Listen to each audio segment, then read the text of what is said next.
ሃይ እንዴት ናችሁ የዩቲዩብ ቤተሰቦቼ?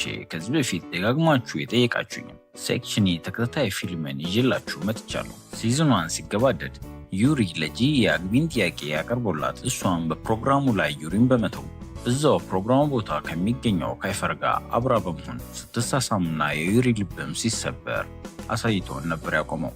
ዛሬም ሲዝን 2 ኤፒሶድ 1ን ይዤላችሁ በመምጣት ፈታ እያላችሁ እንድትኮመኩሙና የቻናሌ ቤተሰብ ያልሆናችሁም ሁልጊዜ ፊልም ስለቅ እንዲደርሳችሁ የደወል ምልክቷን በመንካት ሰብስክራይብ በማድረግ የቻናሌ ቤተሰብ እንድትሆኑ በመጋበዝ ወደ ፊልሙ ልለፍ። ሲዝን 2 ሲጀምር ለአዲስ ዓመት መክፈቻ በተዘጋጀ ፓሪ ላይ ጂና ኪፈር አንድ ላይ በደስታ ትንፋሽ እስኪያጡ ድረስ ተቀራርበው ሲዝናኑ በማሳየት ይጀምራል። ኪፈርም ሊስማት ተጠጋ። ጂም በጣም ተጠግተው አቀፈችው።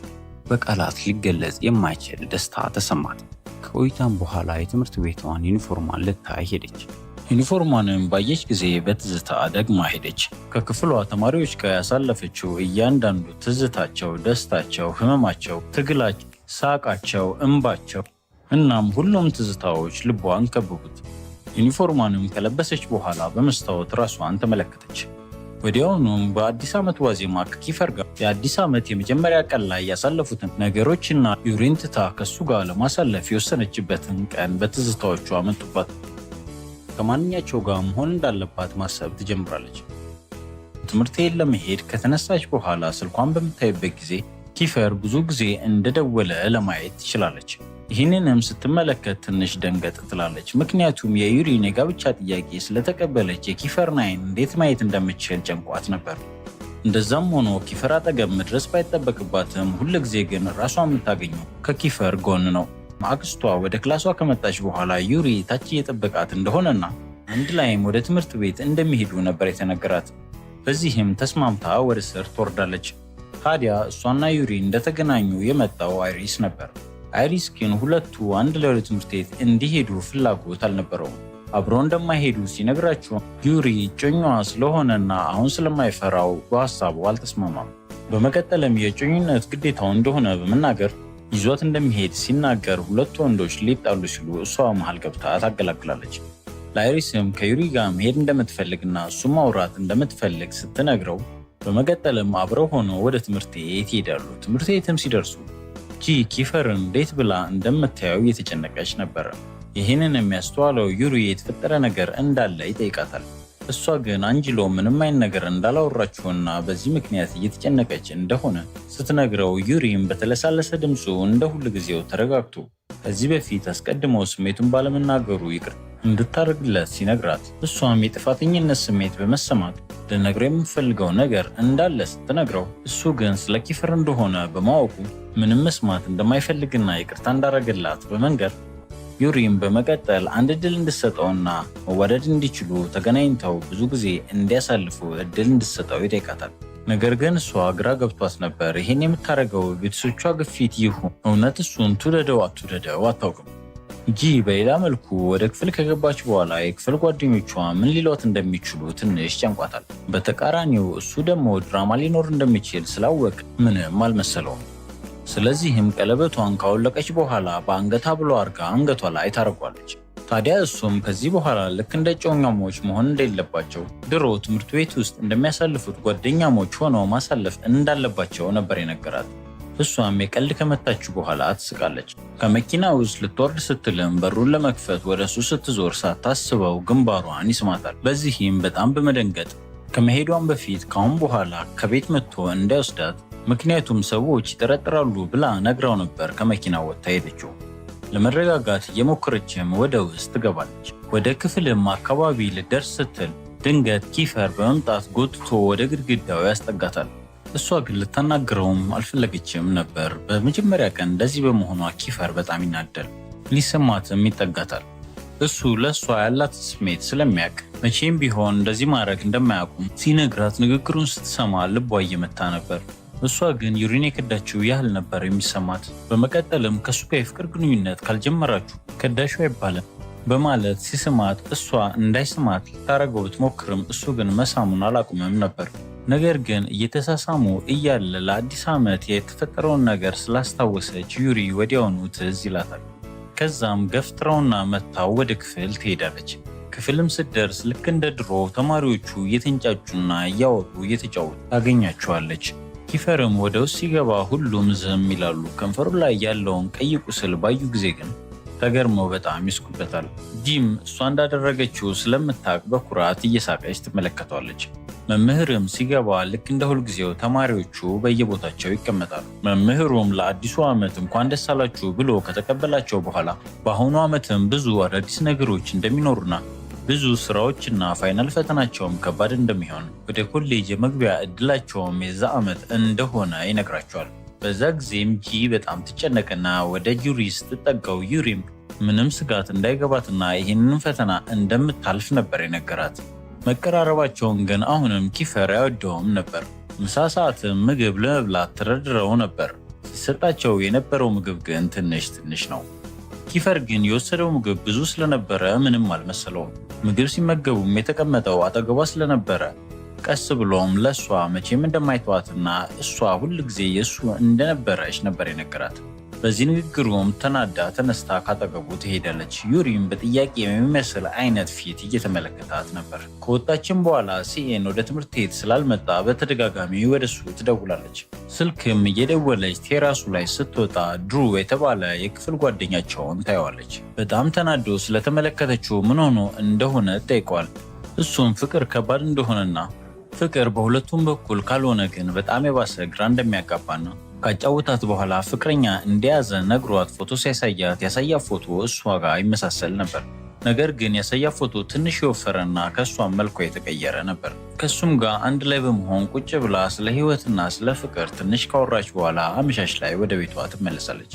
በቤትም ስትደርስ ሲኤንን ስላገኘችው በንዴት ትቆጣው ጀመረ። በመቀጠልም ለምን ትምህርት ቤት እንዳልመጣና እስከዛሬ ስለምን እንዳልደወለላት እየጮኸች ጠይቋለች። እሱም በማስቸገሩ የተነሳ ወንድሙ ቤት ዘግቶ እንዳስቀመጠው እንዲሁም ወደ ሌላ ሀገርም ተልኮ እንደነበረ፣ አሁን ግን ይባስ ብሎ እናቱ ራሱ እንደማትፈልገውና እቃውን በጠቅላላ ሰብስቦ ወደ እነሱ ጋር እንደመጣ፣ እሷም ክፍል አንጅሎ ተቀመጥ ስላለው እሱም እሺ በማለት እሷ ክፍል እንደሚያድር ይነግራታል። ወዲያውኑም አንጅሎ ይመጣል። እሷም አንጅሎን ለማናገር ትንሽ ፈርታ ነበረ። አንጅሎም ሲኤን እሷ ክፍል እንደሚያድር ከነገራት በኋላ ለሁለት እየተሯሯጡ ወደ ላይ ይወጣሉ። በነጋታው ጠዋትም ጦፍ ካለ እንቅልፍ የቀሰቀሳት ሲኤን ሻወር ቤት ውስጥ በተደጋጋሚ እየዘፈነ ስለረበሻት ነው። ከእንቅልፏም ከተነሳች በኋላ ስልኳን ስትመለከት ዩሪም ኪፈርም ሜሴጅ ልከውላት ነበረ። ልብሳቸውንም ቀይረው ወደ ታች ስትወርድ አይሪስ በጣም የተናደደ ፊት ይዞ ነበር የተቀመጠው። ወደ ሲኤንም ስትዞር ሲኤንም አኩርፎ ነበር የተቀመጠው። ምን እንደሆነ ሲኤንን እየደጋገመች ትምህርት ቤት ድረስ ስለለመነችው ሲኤንም በመጨረሻ አይሪስ በቅርቡ ከሴክሽን እንደምትወጣና ከእነሱ አይነት ችግር ፈጣሪ ተማሪዎች ጋር አብራ መሆን እንደሌለባትና እንደማይመጥኗት እንደነገረው ይነግራታል። እሷም ከነሱ መቼም እንደማትነጠልና በምንም ሁኔታ ሴክሽን እንደማትቀይር እየነገረችው ድንገት ኪፈር ስለሰማቸው ጮክ ብሎ በማውራቱ ሌሎቹም የክፍል ተማሪዎች ስለሰሙ እንደዛ እንዳልሆነ እያስረዳቻቸው እነሱም እሷን ከነሱ ክፍል እንድትወጣ እንደማይፈልጉ ይነግሯታል። በዚህን ሰዓት ኪፈር በጣም በመናደድ አይሪስን ሊመታው ወደ አይሪስ ይሄዳል። እሷም ተከትላ ለቴር ስትል ሲኤን እግሯ ላይ ጥምጥም ብሎ ይዛታል። እሷም የሆነውን እውነታ ስትነግራቸው አይሪስ የአባቷን ስልክ ቁጥር እንደወሰደባትና ከአባቷ ወይም ከነሱ እንድትመር ቢያረጋትም እሷ ግን እነሱን እንደመረጠች ትነግራቸዋለች። በመቀጠልም ጂ አጉል ነገር ካይፈር ሳያረግ ተከትላ ወደሱ መሮጥ ትጀምራለች። እዛም ሲደርሱ ኪፈርና አይሪስ ጥል ጀምረዋል። ኪፈር አይሪስን በቀላሉ ነበር መቶ የጣለው። ድንገት ግን ሳያስበው ሌላ የአይሪስ ጓደኛ ኪፈርን ይመቷል። ዩሪም እዛው ድረስ ለኪፈር በመገዝ የአይሪስን ጓደኛ መቶ ይጥሏል። ውጥረትም በነገሰበት ሰዓት ጂ በመሃል ገብታ ጮሃ ሁሉንም እንዲያቆሙ ታረጋቸዋለች። የዚህ ሁሉ ምክንያት አንቺ ነሽ በማለት ግን ሴቶቹ በጠቅላላ በእሷ ነበር ነገሩን የደፈደፉት። አይሪስም ከሴክሽኒ እንደምትወጣ ሲነግራት እሷ ግን እነሱን ስለመረጠች ከሴክሽኒ እንደማትወጣ ትነግሯለች። ከዛም ከወጡ በኋላ ካይፈር ቴራስ ላይ ለብቻው ቁጭ ብሎ ስለነበርና የተደባደበበት ከንፈሩ ስለደማ በረዶ ይዛለት በመሄድ ቁስሉ ላይ ታደርግለት ጀመር። እዛም ባሉበት ሰዓት በህይወቱ ይቅርታ ማንንም ብሎ ማያውቀው ኪፈር እሷን ግን ይቅርታ ይጠይቃታል። እሷም ሌሎች ሰዎችንም ይቅርታ መጠየቅ እንዳለበት ብትነግረውም እሱ ግን እኔ ግን ያንቺ ብቻ ነው ይቅርታ የሚያስፈልገኝ ይላታል። በመቀጠልም ስለሌላ ሰዎች ግድ እንደማይሰጠውና በህይወቱ ውስጥ አስፈላጊ እሷ ብቻ እንደሆነች ይነግራታል። ልትሄድ ስትል እጇን ጎትቶ ወደኋላ ይመልሳታል። ስትዞርም አይን አይን ስለተጋጩ ሁለቱም ላይ የአዲስ ዓመት ትዝታዎች ብቅ ይሉባቸዋል። የዘለታ ማታ ከኪፈር ጋር አንድ ላይ ነበሩ። ነገር ግን ዩሪም በቦታው ይገኛል። ለእሷ እስከ መጨረሻው ድረስ ይጠላላታል። እሷም በሁለቱ መሃል ትወጠራለች። ድንገት ከእንቅልፏ ባና ትነሳለች። ይህ ህልም ደጋግሞ እየመጣ አስቸግሯታል። ከእንቅልፏ ከተነሳችን በኋላ ዩሪን ለማግኘት ልትወጣ አሰበች። ስልኳንም ስታይ ሜሴጅ ጽፎላን ነበር። በሐሳቧ ወደ ኪፈር ትሄዳለች። ኪፈር ምንም አይነት ሜሴጅ አላክላትም። ተነስታ ስትመለከትም ሲኤን ቤት ውስጥ የለም ነበር። ሊቀሰቅሳት ሞክሮ እንዳልቻለ ጽፎላት ትቶላት ወጥቷል። ሲኤንንም ለማግኘት ወደ ትምህርት ቤት ልብሷን ቀይራ ስትወጣ ከኋላ የትምህርት ቤት ጓደኛቸው የሆነ ሰው እየተከተላት እንደሆነ ያስጠነቅቃታል። ኪፈርን ልጠራ ገና ከመሞከሯ ሁለቱ ልጆች እዛ ይደርሳሉ። ሮይ ጓደኛዋም ያለ ፍርሃት ሁለቱንም ይጣላቸዋል። እሷ ልትሮጥ ታስብም ግን አልተቻላትም ነበር። እሷም ለሮይ ተደርባ መጣላት ስትጀምር ወደ አካባቢያቸው ብዙ ወንዶች በመምጣት እነሱ የሚፈልጉት ጄጄን እንደሆነ እሷ ከካይፈር ጋር እስከሆነች ድረስ ካይፈርን ለመጉዳት እሷን እንደሚጎድ ሲነግሯት እሷ ግን አብረው እንዳልሆኑ ብትነግራቸውም ስላልሰሟት ሮይ ጓደኛዋ ተነስቶ ከፊቷ ይቆማል። ልጆቹም ሊያጠቋቸው ሲሉ ሮይ ያለ ፍርሃት መጣላት ስለጀመረ ድንገት በስለት ይወጋና ወደ ሆስፒታል ይሄዳል። በሌላ መልኩ ጂ ወደ ትምህርት ቤት ስላልመጣች ዩሪም ኪፈርም ተጨንቀው ነበር። ከቆይታም በኋላ ከሆስፒታል ይደወልላቸዋል። ጂ ብዙ ጊዜ ደም ስታይ ራሷን ስለምትስት እሷም አብራ ሆስፒታል ገብታ ነበረ። ይህንንም ሲሰሙ ሁሉም ተሯሩጠው ወደዛ ሄዳሉ። እዛ ሲደርሱ የተጎዳው ግን የክፍል ጓደኛቸው ብቻ ነበረ። ዴቪድ የተባለው ልጅ በሰዓቱ መጥቶ ባያድናቸው ሁለቱም እንደሚሞቱ ይነግራቸዋል። ለዴቪድም አንድ የማያውቁት ሰው በመደወል ኪፈር ከጄ መራቅ እንዳለበትና ካልሆነ ግን ሁሌ ችግር እንደሚመጣባት የሚናገር ነበር። ከቆይታም በኋላ ኪፈር ጄጄን ሆስፒታል ውስጥ ፍለጋውን ይቀጥላል። አግኝቷትም እዛ ሲደርስ እሷም ዶሜኒካውን ሸሚዟን እያየች ከዚህ በፊት ደም ስታይ ራሷን የሳተችባቸውን ነገሮች እያስታወሰች ያገኛታል። በመቀጠልም ቁጭ ብሎ ካረጋጋ በኋላ ጃኬቱንም ያለብሳታል። ሁል ጊዜ በሐዘኗም በደስቷም በድክመቷም ጊዜ አብሯት ነበረ። ካቀፋትም በኋላ ይዟት እየሄደ እያለ በሌላ መልኩ ሲፈልጋት የነበረው ዩሪ ያያቸዋል። በአሁኑ ግን ዩሪ ለጄጄ ኪፈር ይዟት እንዲሄድ ፈቃደኛ መሆን አልፈለገም ነበረ። ታዲያ ወደ እነሱ ጠጋ በማለት መቼም ቢሆን ተስፋ እንደማይቆርጥና ለእሷ ሲል እስከ መጨረሻው እንደሚፋለም ነበር ለጄጄ ነገራት። እዚህም ምክንያት በመካከላቸው ያለው ፉክክር በጣም ይፋፋማል። በሚቀጥለው ቀንም የክፍል ጓደኞቿ ወንዶቹ ጂ ካሁን በኋላ እንደመጣላት እንዳለባት እያንዳንዳቸው ማስተማር ይጀምራሉ። ሲኤንም ፊሊክስ ደብተር ይዞለት እንዴት አርጋ ሰው መምታት እንደምትችል የካራቴ ብቃቱንም በዛው ያሳያታል። በመቀጠል ዩሪ እንዴት መምታት እንደምትችል ማስተማር ይጀምራል። ዩሪም የሰውን ደካማ ጎን እንዴት እንደምታይና ደካማ ጎኑን ከተረዳች በኋላ እዛ ቦታ ላይ ብታጠቃው ወዲያውኑ መዘረር እንደምትችል ይነግራታል። ከዛም ቀጥሎ ኪፈር ወደ መድረኩ በመውጣት እሷ መጣላቱን ትታ በስለት እንዴት መዋጋት እንዳለባት ማስተማር ይጀምራል። እሷም ደስ ብሏት ፀጉሯን ካስያዘችና ጭዌውን ከተቀበለችው በኋላ እንዴት መዋጋት እንዳለባት ከኋላዋ አቅፎ እያስተማራት ስለነበረ ልቧ ይደነግጣል። ነገር ግን ሲዘናጋ ወደ መሬት ስላፈረጠችው ለጓደኞቿ ማሸነፏን እየተናገረች ደስ ይላታል። ዩሪ ግን ቅርርባቸውን በፍጹም አልወደውም።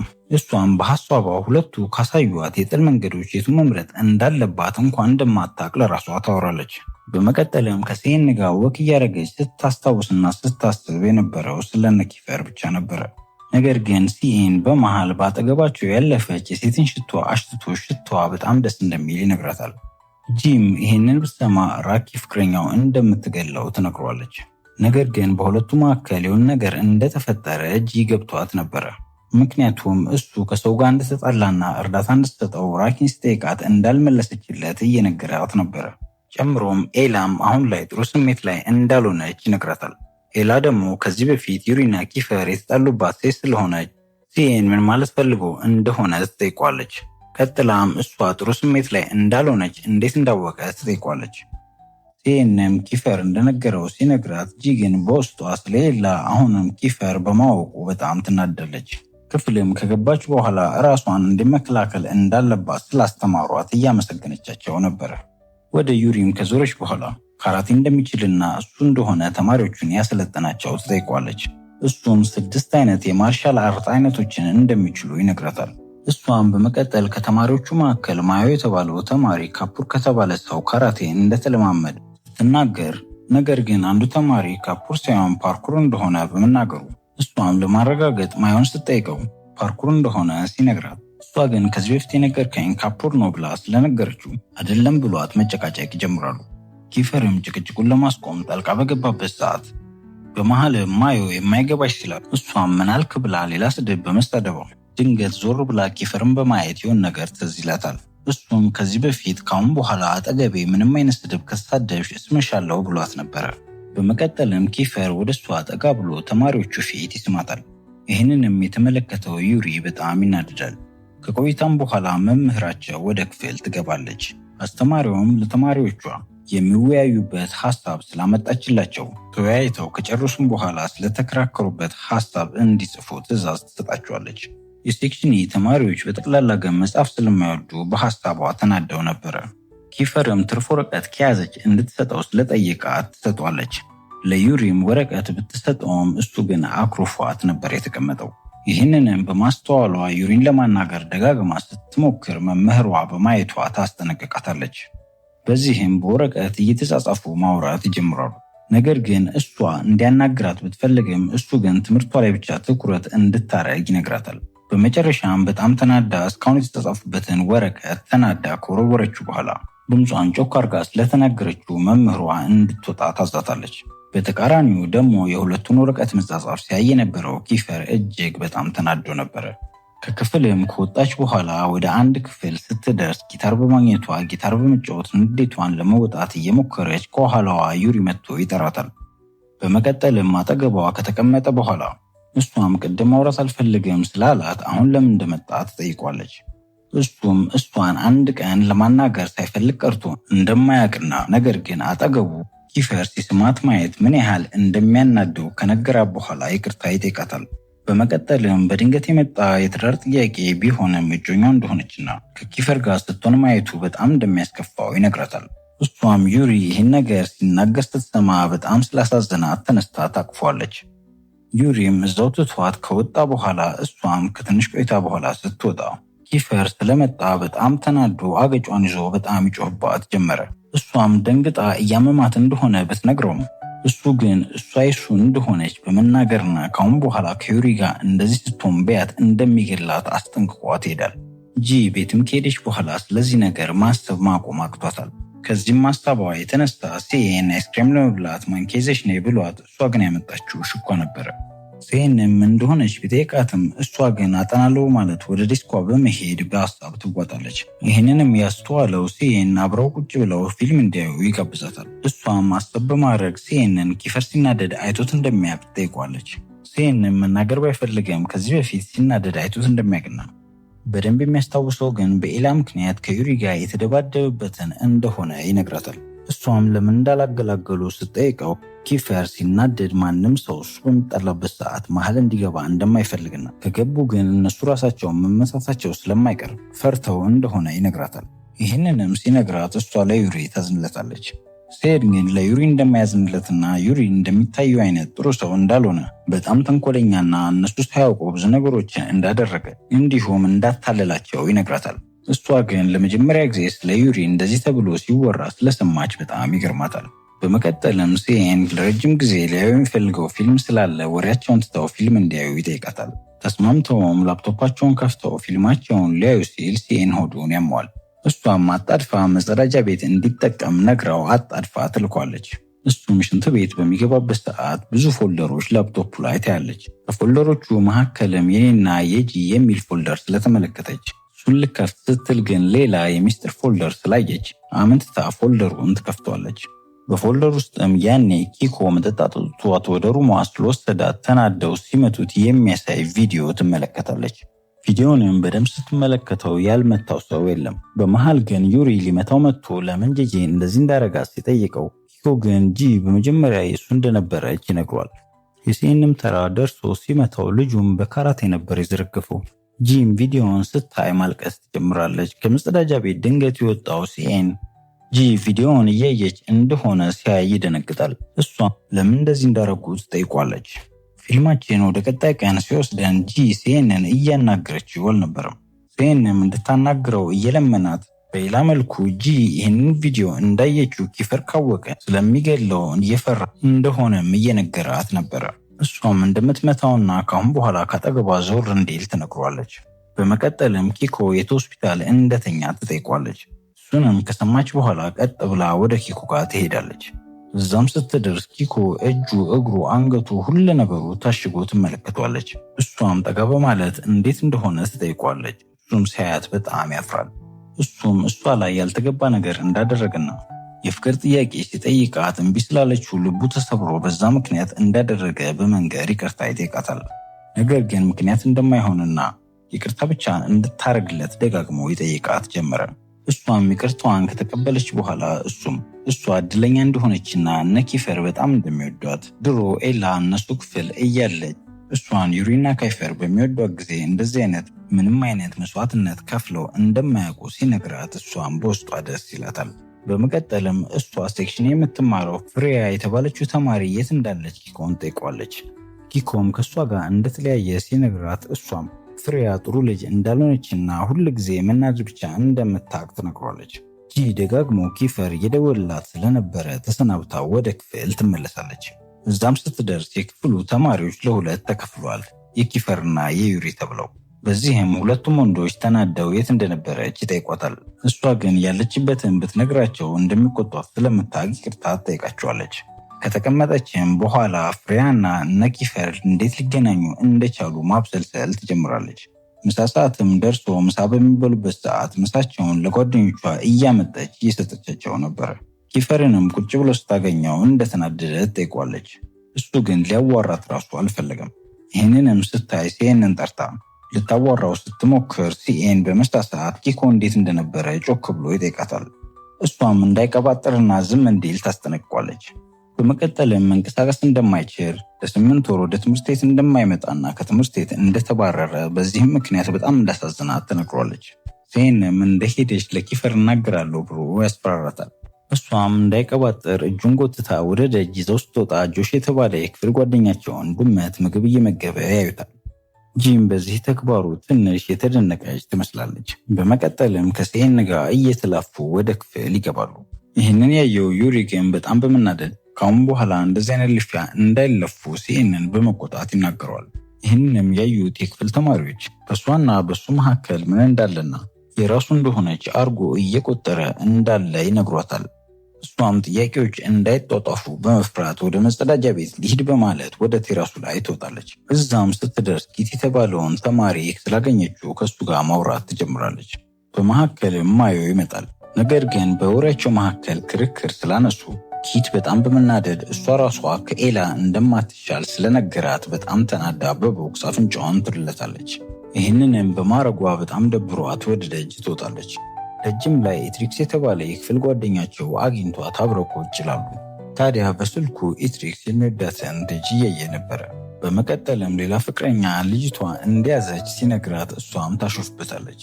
ከዛ ልጅቷም ብዙ ደስ እንደማትል እየነገረችው በመሃል ማዮ መጥቶ ይቅርታ ይጠይቃታል። እሷም ይቅርታ እንዳረገችለትና ቁጭ እንዲል ከነገሩት በኋላ ማዮም ስለምን እያወሩ እንደሆነ ሲጠይቃቸው እሷም ኢትሪክስ መጠየቅ እንኳን ፈርቶ ዝም ብሎ በአይን ብቻ የሚወዳ ልጅ እንዳለች እየሾፈች ትነግሯለች። ማዮም ድንገት በእሷ በኪፈርና በዩሪ መካከል ምን እንዳለ ይጠይቃታል። እሷ ግን ምንም እንደሌለ ለመናገር ብትሞክርም ማዮ ግን ወሬውን በመቀጠል ከኪፈር ጋር እንዳትሆን ይነግራታል። እሷም ደንገጥ በማለት ለምን እንደዚህ እንዳላት ጠይቋለች። እሱም ኪፈር መጥፎ ሰው ነው እያለ እንዳልሆነና ነገር ግን በሴት ጉዳይ በጣም ራስ ወዳድ እንደሆነ ከአንድ ጓደኛው ከዩሪ ላይ ኤላን መንጠቁን በማስረጃ መልክ አጣቅሶ ይናገራል። እሷም ለራሷ በውስጧ ከሁለት አንዳቸው መጎዳታቸው እንደማይቀር ታወራለች። በመቀጠል ሲኤን ያላትን ስለ ዩሪ መጥፎ ነገር በማስታወሷ የባሰ ነገሮች ውስብስብ ይሉባታል። በመቀጠልም ዩሪና ኪፈር እዛ በመገኘት ምን እያደረጉ እንደሆነ ይጠይቋቸዋል። የትምህርት ሰዓት ደርሶም ክፍልም ከገቡ በኋላ ጄጄ በሁለቱ መካከል ተቀምጣ ማንን መምረጥ እንዳለባት በማሰብ በሀሳብ ትወጣለች። ድንገትም ከሀሳቧ የባነነችው የሚያስተምራቸው አስተማሪ ስለ መጽሐፉ ምን አሰብሽ ብሎ ጥያቄ ሲያቀርብላት ነው። እሷ የምትመልሰው ነገር ግራ ገብቷት እያለ የክፍል ሰዓቱ በመጠናቀቁ ደውሉ ተደውሎ ይገላግላታል። አስተማሪውም ከመውጣቱ በፊት ትልቅ ጉዞ እንደሚኖራቸው ይነግራቸዋል። እሷም ተነስታ ልትወጣ ስትል ኪፈር ይጠራታል። ኪፈርም ጉዞ በሚወጡ ሰዓት አብረው ዴት እንዲወጡ ይጠይቃታል። እሷ ግን በሐሳቡ ስላልተስማማች እምቢ ትሏለች። ለመሄድ ስትሞክርም ዩሪ ቦርሷን እንዲይዝላት እንደሚፈልግ ቢነግራትም እሷ ግን እንደማትፈልግ ነግራው እየሮጠች ከክፍል ትወጣለች። እቤትም ስትደርስ ሲኤን ክፍል ውስጥ ያሉትን እቃዎች እያስተካከለ ታገኘዋለች። ነገር ግን እሷ ስላልተመቻት እንደውም እያበላሸ እንደሆነ ነግራው እንዲያቆም ብትነግረውም እሱ ግን ላስተካከለበት አይስክሬም እንድትገዛ ይለምናታል። እሷም ትንሽ ከተነጫነጨች በኋላ ወጥታ እንደምትገዛለት ትነግረዋለች። ልትገዛለትም ከወጣች በኋላ ምትገዛለትን እየመረጠች ድንገት ዴቪድ ከኋላዋ ስለመጣ ያስደነግጣታል። ሰላም ተባብለው ቁጭ ካለም በኋላ የፈለገችውን እንድታዝና እንደሚገብዛት ይነግራታል። እሷም አይስክሬም መርጣ እሱም አምጥቶላት ቁጭ ብለው መጫወት ይጀምራሉ። በመሃል ግን ኪፈር ሜሴጅ በመላክ የት እንደሆነች ይጠይቃታል። እሷም በውስጧ ፍቅረኛው ስላልሆነች መጠየቅ እንደማይችል ለራሷ ማውራት ትጀምራለች። ይህንን ያየው ዴቪድም ፊቱ ላይ የሚደብር ስሜት እየታየበት እሷና ኪፈር ፍቅረኛ እንደሆኑ ይጠይቃታል። ይህንንም ጥያቄ ሲጠይቃት ትን ማለት ይጀምራታል። በመቀጠልም ትን ሲላት ደረቱ ላይ የረጨችበትን አይስክሬም ስትጠርግለት እሱም በአይኑ ደረቷ አካባቢ ይመለከታታል። እሷም ስላየችው በጣም በመናደድ ምን እያየክ ነው ብላ ብትሰድበውም እሱ ግን አንገቷ ላይ ያደረገችውን ቀለበት እንደሆነ የሚያየው ይነግራታል። በመቀጠልም ዴቪድ ሲዝኗን ላይ የገና በዓል ሲያከብሩ የሰጣ ስጦታ ትዝ ብሏት ማን ያንን ስጦታ እንደሰጠኝ ልነግረኝ ትችላለህ ብላ ትጠይቋለች። እሱም እንድትገመት እድል ስለሰጣት እሷም በጓደኞቹ አማካኝነት ሞቷል ተብሎ ያሰቡት ፐርሲ እንደሆነ ነበር ያሰቡት። በመቀጠልም ትክክል ስለመሆኗ አስጠይቋለች። እሱም አዎ ይላታል። እሷም ፐርሲን ማግኘት እንዳልቻለችና ከሱ ጋር እንደሚያወሩ ትጠይቋለች። ዴቪድም ፐርሲ ሜሴጅና ስልክ ቢደውለትም እሱ ግን እንደማይመልስለት ይነግራታል። እሷም ድርቅ ብላ መልእክት እንዲልክለት ስለጨቀጨቀችው ዴቪድም ሳታስበው ፎቶ አንስቶ ለፐርሲ መልእክት ይልክለታል። ነገር ግን የፐርሲ መልስ አንገቷ ላይ ያደረገችውን ቀለበት እንድታወልቅ እንዲነግራትና ካልሆነ መጥቶ ዩሪን እንደሚገለው መልእክት በመላክ ከዛ በኋላ ምንም አይነት መልእክት መጻፍ ያቆማል። ጄጄ ግን አዳሯን ሙሉ ፐርሲ መልእክት ላከ አላከም እያለች ስትጨነቅ ነበር ያደረገ። ጠዋትም ያያት ሲኤን ባለመተኛቷ የተለዋወጠውን ፊቷን በማየት ፎቶ እያነሳት ማሾፍ ይጀምራል። ስልኳ ጮሆ ሲኤን ባስኬት ውስጥ ስላገኘው ለምን እንደጣለችው ሲጠይቃት እሷም ሜሴጅ እንዲጽፍላት የምትፈልገው ሰው ቢኖርም እሱ ግን እየጻፍላት እንዳልሆነ ትነግሯለች። ስልኩንም ሲያዩት ኪፈር ነበር የደወለው። አንስታም ስታናግረው ለምን ስልክ እንደማታነሳና ሜሴጅም ሲጽፍ ለምን በስርዓት እንደማትመልስለት ነበር የጠየቃት። እሷም ተይታ እንደነበረና እንዳላየችው ከነገረችው በኋላ እሱም አስቤዛ ልትገዛ እንደምትወጣ ጠይቋ አዎ ካለችው በኋላ ለምን እንደጠየቃት ልጠይቀው ስትል ስልኩን ይዘጋባታል።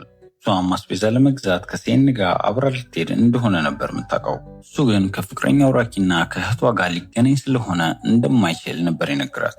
በመቀጠልም ሻወር ቀድሞ ለመግባት ቢፎካከሩም እሱ ግን ቀድሟት ፎጣውን ነጥቋት ወደ ውስጥ ይገባል። በሚታጠብበት ሰዓትም ያው የተለመደ ከእንቅልፍ የሚያባንነውን ሙዚቃውን ይዘፍንላታል። ወደ ውጭ ከወጡም በኋላ ተሰናብቷት ይሄዳል። እሱ ከሄደ በኋላ ግን ሁለት ወንዶች አንድ ሞተር ጋር ቆመው ሰውን እንዴት መምታት እንደሚችሉ እያስፈራሯት በምልክት እየነገሯት ነበር። እሷም በግርምት እየተመለከተቻቸው ድንገት ግን ኢማን የተባለ ክፍላቸው ጎበዝ ተማሪ በመምጣት ችግር እንዳለ ይጠይቃታል። እሷም ችግር እንደሌለና ወደ መኪና ውስጥ እንዲገባ ነበር የነገረችው። በመቀጠልም ለሶስት በመሆን ወደ ሱፐርማርኬት በመሄድ አስቤዛ መግዛት ይጀምራሉ። ነገር ግን ሱፐርማርኬት ውስጥ የተለጠፉ ስዕሎች አንዱ ስታይ ዩሪ አንዱ ስታይ ኪፈር ስለመሰላት ለራሷ እያበድኩ ነው እንዲህ ብላ ማውራት ትጀምራለች። ከዛም ድንገት ሁልጊዜ ኪፈር የሚበላውን ሎሊፖፕ እያየች ከኋላዋ ኪፈር ራሱ ይመጣል። እሱም ለሱ ልገዛለት እንደሆነ ይጠይቃታል። እሷም ለሱ ብቻ እንዳልሆነና ለሁሉም ክፍል ውስጥ ላሉ ተማሪዎቹ በጠቅላላ እንደምትገዛ ትነግሯለች። እሱም በማሾፍ ለነገሩ ተይው ድሮ ጣፋጭ ወድ ነበር፣ አሁን ግን ሌላ ጣፋጭ መውደድ ጀምሬያለሁ ይላታል። እሱም ያንቺ ጣፋጭ የእቃው መግፊያ ላይ ያለውን እጇን በመያዝ አንድ ላይ መግፋት እንደሚችሉ ይነግራታል። እሷም ቁመቷ በማይደርስበት የሱፐርማርኬት መደርደሪያ ላይ ያሉትን እቃዎች እንዲያወርድላት እየነገረችው ገዝተው ከጨረሱ በኋላ እሷ እንደምትከፍል ስትናገር እሱም እሺ በማለት ልጅ እንደሚጠብቃትና ስለ አባቷ ትልቅ መረጃ ስላገኘ አብሮ እንደሚሄዱ ነበር የነገራት። ከሱፐርማርኬቱም እየወጡ እያሉ ሲኤንን ራኪን በተደጋጋሚ ሲስማት ስለተመለከቱት በማሾፍ ፎቶ ካነሱት በኋላ በመቀጠልም ጓደኞቿን ከነሱ ጋር አብራ እንደማትሄድና ወደ ሌላ ቦታ እንደምትሄድ ነግራቸው ሲለያዩም እነሱም ራሷን እንድትጠብቅና ቤት እንደገባች ቴክስት እንድታደርግላቸው ነግረዋት ይሄዳሉ። ገና እንደተለየቻቸውም ኪፈር ደውሎላት አንድ ላይ ተያይዘው ወደ እሱ ቤት ይሄዳሉ። ቤትም እንደደረሱ በተደረደሩ መኪኖች በመገረም አንዱ መውሰድ እንደምትፈልግ ትነግሯለች። እሱም ስለ መኪኖቹ አንዳንድ ነገሮችን ከነገራት በኋላ ታውቂያለሽ፣ መኪናዬን ብቻ አይደለም ልሰጥሽ የምፈልገው የኔ የምለውን በጠቅላላ ነገር መውሰድ ትችያለሽ። እሱም የሆነው ግን ከዩሪ ጋር ያለሽን ጋብቻ ስታቆሚ ነው። ታውቂያለሽ አንቺ ሁሌ የኔም ነሽ ሲላት፣ እሷም አንድ ነገር እንድታውቅ የምፈልገው በዓለም ላይ የኔ ብለህ እርግጠኛ የምትሆንበት ምንም ነገር የለም ትሏለች። እሱም በመቀጠል በቃ እንደዛ መሆን ካልቻለ ሁል ጊዜ እኔ አንቺ ነኝ ከተባባሉም በኋላ ወደ ውስጥ ተያይዘው ሲገቡ የእነሱ ጓደኞች አንድ ላይ በመሆን መጠጥ እየጠጡ ስላገኟቸው ለምን እንደሚጠጡ ትጠይቃቸዋለች። በመቀጠልም ስለ አባቷ ያገኙት መረጃ ምን እንደሆነ ትጠይቃቸዋለች። እነሱም ያገኙትን ፎቶ በማሳየት አባቷ ኒውዮርክ ሊሆን እንደሚችል እንዳረጋገጡ ይነግሯታል። በመቀጠልም ፌሊክስ ያገኙት ነገር ጥሩ እንደሆነና ነገር ግን ማየት ያለባት አንድ ነገር እንዳለ ይነግራታል። እሱም ፎቶ በማውጣት የእሷ አባትና ፐርሲ የሚባለው ልጅ አንድ ላይ የተነሱትን ያሳያታል እንጂ አባቷና ፐርሲ አንድ ላይ ለምን እንደሆኑ ግራ ስለገባት ማልቀስ ትጀምራለች። አሁን ነገሮች ለእሷ ውስብስብ እየሆኑባት ነው። ኪፈርም ነገሮች በቅርቡ እንደሚፈቱና መልስ ሳያገኙ እንደማያርፉ እየነገራት ሊያረጋጋት ይሞክራል። ቤትም ከገባች በኋላ ጂ ስለ አባቷ ማሰብ ማቆም አልቻለችም። እያሰበችም እያለ ድንገት ሳይ ይደርሳል። እሷም ለሲኤን የእሷና የአባቷ ግንኙነት ትንሽ እየተወሳሰበ እንደሄደ ትነግሯለች። እሱም ከሰማ በኋላ ለእሱ ቤተሰቦቹ አዲስ ቤት ሊገዙለት እንደሆነ ይነግራታል። እሷም ስለዚህ ጉዳይ ፐርሲን ማናገር ስላልፈለገች ዴቪድን ለፐርሲ እንዲነግረው ሜሴጅ ትልክለታለች። መልእክቱም መቶ ማያናግራት ከሆነ ከዚህ በኋላ ምንም አይነት መልእክት እንዳይልክላት የሚናገር ነበር። እሱም መልእክቷን ካገኘ በኋላ ለፐርሲ መልእክት ይልክለታል። ከቆይታም በኋላ ስልክ ማውራት ይጀምራሉ። ፐርሲም ዴቪድን ጂን ከምንም ነገር እንዲጠብቃት አጥብቆ ይነግረዋል። ዴቪድን በተቃራኒው ኒውዮርክ ያለችውን እህቱን የሕክምና ወጪ የሚከፍልለት ፐርሲ ስለነበረ እንዲከባከባትና በምላሹም ጄጄን እንደሚንከባከብለት ይነግረዋል። ፐርሲም በዴቪድ ሐሳብ በመስማማት በቅርቡ ወደ አገሩ እንደሚመለስና ነገር ግን ጂን ሲንከባከባት ፍቅር እንዳይዘው አስጠንቅቆ ይነግረዋል። ስልኩንም እንደዘጋው የፐርሲ እናት ወደሱ ከመጣች በኋላ እሱም ወደ አገሩ መመለስ እንደሚፈልግ ይነግራታል። ነገር ግን እሷ አሁን ጀርባውን እያመመው ስለሆነና ያለበትም ሁኔታ ጥሩ ስላልሆነ በዛም ላይ የሚያክሙት ዶክተሮች እንቅስቃሴ እንዳያረግ ስለከለከሉት ወዴትም እንደማይሄድ ትነግሯለች። በመቀጠልም ስለታዘዘለት መድኃኒት እያወሩ እያለ አባቱ እንደመጣ ትነግሯለች። ፐርሲም አባቱ መምጣቱን ባወቀ ጊዜ ደስ ይለዋል። ነገር ግን በሚገርም ሁኔታ ፊልማችን የፐርሲ አባት ሆኖ የመጣው ጄጄ እስካሁን የምትፈልገው አባቷ እንደሆነ ያሳየናል። የፊልማችን ትዕይንት ሲቀጥልም በሚቀጥለው ቀን ሲኤን ወደ ቤተ ክርስቲያን ሊሄድ እየተዘጋጀ እንዳለ ያሳየናል።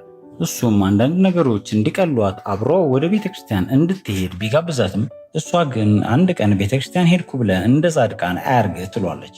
ይህንንም እያወሩ ዩሪ ስልክ በመደወል እየመጣ እንደሆነና አንድ ላይ ቤተ ክርስቲያን እንደሚሄዱ ነግሯት ምንም ሳያስወራት ስልኩን ይዘጋባታል። ምንም ማድረግ ስላልቻለችም ወደ ስር ትወርዳለች። አክስቷን ባየቻት ጊዜ አምሮባት ስላየቻት ደስ ይላታል።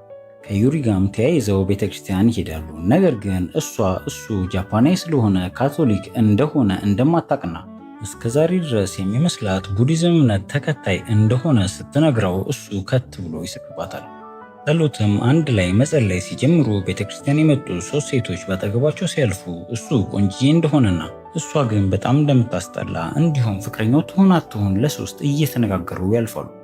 ይህንንም የሰማችው ጂ በውስጧ ራሷን ከኤላ ጋር እያነጻጸረች እሷ ቆንጂዬ እንዳልሆነች ማውራት ትጀምራለች። እሱም ምን እያሰበች እንደሆነ ስለገባው ሴቶቹን እንዳሰሚያቸው እኔ ካዩዋቸው ሁሉ ሴቶች አንቺ ቆንጂዬ ነሽ ይላታል። በመቀጠልም እየቀለደ እሱ ከዛ ወጥተው ሩም ስለያዘ ወደዛ እንዲሄዱ ሲነግራት እሷ ክው ብላ በመደንገጥ ምን ማለት ነው ቤተክርስቲያን እኮ ነው ያለነው ትሏለች። ከሳቀም በኋላ እየቀለደ እንደሆነና ወደሱ ቤት ሄደው ምግብ እንዲያበስሉ ፕሮግራም እንደያዘ ይነግራታል። በሐሳቡም ተስማምታ ወደ እነሱ ቤት ይሄዳሉ። እዛም ሲደርሱ በሩን የከፈተችው የቤት ሰራተኛቸው አለቃ ብላ ነበር የተቀበለችው። ወደ ውስጥም ገብተው ከተቀመጡ በኋላ እሱ ምግብ ሊያመጣ ወደ ውስጥ ሲገባ እሷም ፊት ለፊቷ ያየችውን አልበም ልታይ እንደምትችል ትጠይቋለች። እንደምትችልም ነግሯት ወደ ውስጥ ገብቶ ፓንኬክ ይዞላት ይመጣል። ፓንኬኩንም ስታይ ድሮ አንድ ላይ አብረው ፓንኬክ ስለሚበሉ ይህንን ማስታወሱ ይገርማታል። አልበሙንም ከፍታ የሕፃንነት ፎቶውን ስለተመለከተች ሲታይ በጣም የዋ እንደሚመስል ትነግረዋለች። በመቀጠልም ሲስቅ እንደሚያምርና አሁንም እንዲስቅላት ስለጠየቀችው ማፈር ይጀምራል። አልበሙን ስትገልጥ እሱና ኪፈር አንድ ላይ የቤተ ክርስቲያን አገልጋይ እያሉ የተነሱትን ፎቶ ትመለከታለች። እሷም ገርሟት የቤተ ክርስቲያን አገልጋይ እንደነበሩ ስትጠይቀው እሱም አዎ በማለትና ነገር ግን ኪፈር አንዱን የቤተ ክርስቲያን አገልጋይ ስለመታ እንደተባረሩ ይነግራታል። እሷም ኪፈር በጣም አስቸጋሪ እንደሆነና ይሄ ድርጊት ከኪፈር እንደሚጠበቅ ትነግረዋለች። ከቆይታም በኋላ ምግብ አንድ ላይ እንዲያበስሉ ስለጠየቃት ወደዛ ይሄዳሉ። እዛም እያሉ አንዳንድ የጃፓን ቃላቶችን ያስጠናታል። በመሃልም በጃፓንኛ አፈቅርሃለሁ ምን ማለት እንደሆነ ይነግራታል። እሷ ግን ያንን ቃል ለማለት ትቸገራለች። እንዴት ማለት እንዳለባት እያለማመዳት ካሮት እየከተፈች ስለነበረ ተሳስታ እጇን ትቆርጧለች። መድማቷንም ስለተመለከተ ፎጣ ሊያመጣላት ሲል ደም ስታይ ስለምትፈራ ትቷት እንዳይሄድና ትቷት መሄድ ከሆነ ለኪፈር እንዲደውላት ስለነገረችው ቆሞ ያረጋጋታል። አረጋግቷትም ከተቀመጡ በኋላ ምንም አይነት ችግር ቢያጋጥማት ለሱ መንገር እንደምትችል ይነግራታል። እሷም ከሆነ ጊዜ በኋላ ደም ስታይ የሆነ ሰው የደበደበች ስለሚመስላት በጣም እንደምትፈራ ትነግሯለች። እሱም ሊያረጋጋት በማሰብ ያቅፋታል። ሳያስበው ግን ድንገት ይስማታል። በመደንገጥም ወደ ቤት ልሸኝሽ ብሎ ጥያቄ ያቀርብላታል። እሷም አዎ ስላለችው ወደ ቤትም ሸኝቷት ነገ ሊወስዳት እንደሚመጣ ይነግራታል። እሷ ግን ከሴን ጋር ወደ ትምህርት ቤት አንድ ላይ መሄድ እንደምችልና እሱ እንዳይለፋ ነበር የነገረችው። ከሄደም በኋላ ነገሮቹ ስብስብ ስላሉባት ለማረፍ ቁጭ ባለችበት በኃይል የተናደደው ኪፈር እዛ ይደርሳል። ጎትቷትም መኪና ውስጥ ካስገባ በኋላ ወደማታውቀው ቦታ ይወስዳታል። እሷም ወደዚህ ቦታ ለምን እንዳመጣት ትጠይቋለች። እሱም በንዴት ከዩሪ ጋር ምንድን ያረግሽው ብሎ ይጠይቃታል።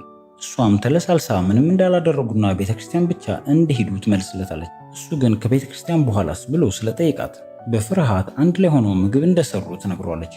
እሱም ሌላ ያደረጉትን ነገር በጠቅላላ እንድነግረው ስላስገድዳት እንደ ሳማት ትነግሯለች። በመቀጠልም ዩሪን እንደምትወደው ይጠይቃታል።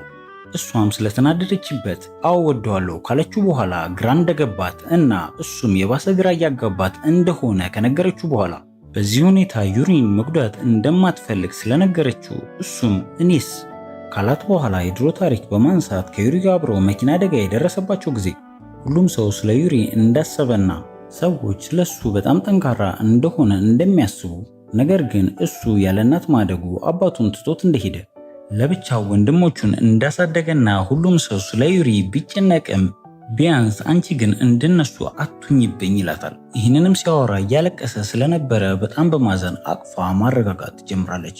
እንዳቀፈችውም እሷን ማጣት እንደማይችልና እንደሚያፈቅራት ሲነግራት እሷም እንደምታፈቅረውና ይህንን ልትደብቅ ስትሞክር ነገሮች እንዳጨናነቋት ውስጧ ግን እሱ እንደምታፈቅረው እንደሚነግራት ትነግሯለች። ቤትም ከገባች በኋላ አልጋዋ ላይ ሆና እንደሚያፈቅራት የነገራትን ነገርና እሷን ፍቅሯን የገለጸችለትን ነገር እያሰበች ሴንም እየቃዠ ስለነበረ ሁለቱ ተደማምሮ እንቅልፍ ሳይወስዳት እያሰበች እያለ ኪፈር ደውሎ በሰላም እንደገባች ከጠየቃት በኋላ ስትተኛ በህልሟ እንደሚመጣ ከነገራት በኋላ ነገ ትምህርት ቤት እንደማይመጣና እንደሚያፈቅራት ሲነግራት እሷም እንደምትወደው ልትነግረው ስትል ድንገት ሲኤን ይባንናል። በዚህም ሰዓት ወሬውን በመቀየር ሴንን ልሸውደው ትሞክራለች። ሴን ግን ፍቅረኛሽ ነው አይደል የምታወሪው ስላላት ለሁለት መጨቃጨቅ ይጀምራሉ። ሴንም ስለ ፍቅረኛዋ ማንነት ማወቅ እንደሚፈልግ ስለ ጨቀጨቃት ዝም እንዲል በትራስ ትመቷለች። እየተላፉ አላስተኛ ያሉት አይሪስ በጣም በመናደድ ዝም እንዲሉ ይቆጣቸዋል። ጠዋትም ወደ ትምህርት ቤት ሲሄዱ ብዙ እንቅልፍ ያልተኛችው በአንተ ምክንያት ነው በማለት ሴንን ትከሷለች። እሱም በምላሹ የሰማውን ነገር በጠቅላላ ለኪፈር እንደሚነግረው ይነግራታል። እሷ ግን ምንም ስትል እንዳልሰማና እንዳይቀባጠር እየነገረችው እየተጨቃጨቁ ወደ ክፍል ይገባሉ። ከትንሽ ቆይታም በኋላ ዩሪ ለክፍሉ ተማሪዎች በጠቅላላ ምሳ ይዞላቸው ስለመጣል እነሱም ደስ ብሏቸው መሻማት ይጀምራሉ። በዚህም ሰዓት ዩሪ አጠገቧ ሄዶ ይቀመጣል። እሷ ግን ለማውራት ፈቃደኛ አልነበረችም። በተቃራኒው ስለ ኪፈር እያሰበች ደጅደጁን በአይኗ ስለተመለከተች ዩሪ ማንን እየፈለገች እንደሆነ ተረድቷታል። በመቀጠልም ኪፈርን እየጠበቀች ከሆነ ከአባቱ ጋር በተፈጠረ ችግር ምክንያት ወደ ትምህርት ቤት ዛሬ እንደማይመጣ ይነግራታል። ወደ ወንዶቹም ጋር በመሄድ ምግብ እንዲሰጧት እየጠየቀቻቸው ድንገት ግን ሲኤን እሷ ፍቅረኛ እንዳላትና ትላንት ማታ በስልክ ስታወራ አፈቅርሃለሁ ስትል እንደሰማ ያወራል። ይህንንም የሰማው ዩሪ በውስጡ ጥያቄ ይፈጠርበታል። ተማሪዎቹም ሌላን ነገር እንዲነግራቸው ሲኤንን ሲያፋጥጡት ድንገት ግን የሚወዳት ጥቁር ድመት ስለመጣች ወደ እሷ ትቷቸው ይሄዳል። እሷም ከድንጋጤዋ ትንሽ መለስ ትላለች። ማታም ተኝተው እያለ አልጓ ላይ በመሆን እሷ ትላንት ኪፈር ከደወለላት በኋላ መልሳ ስላላገኘችው ስለሱ እያሰበች በመሃል ሲኤን ስለቃዠ በጣም ይገርማታል። ድንገት ግን ስልኳ ጮሆ ስታነሳው የደወለው ኪፈር ነበር። እንደናፈቀችውም ይነግራታል።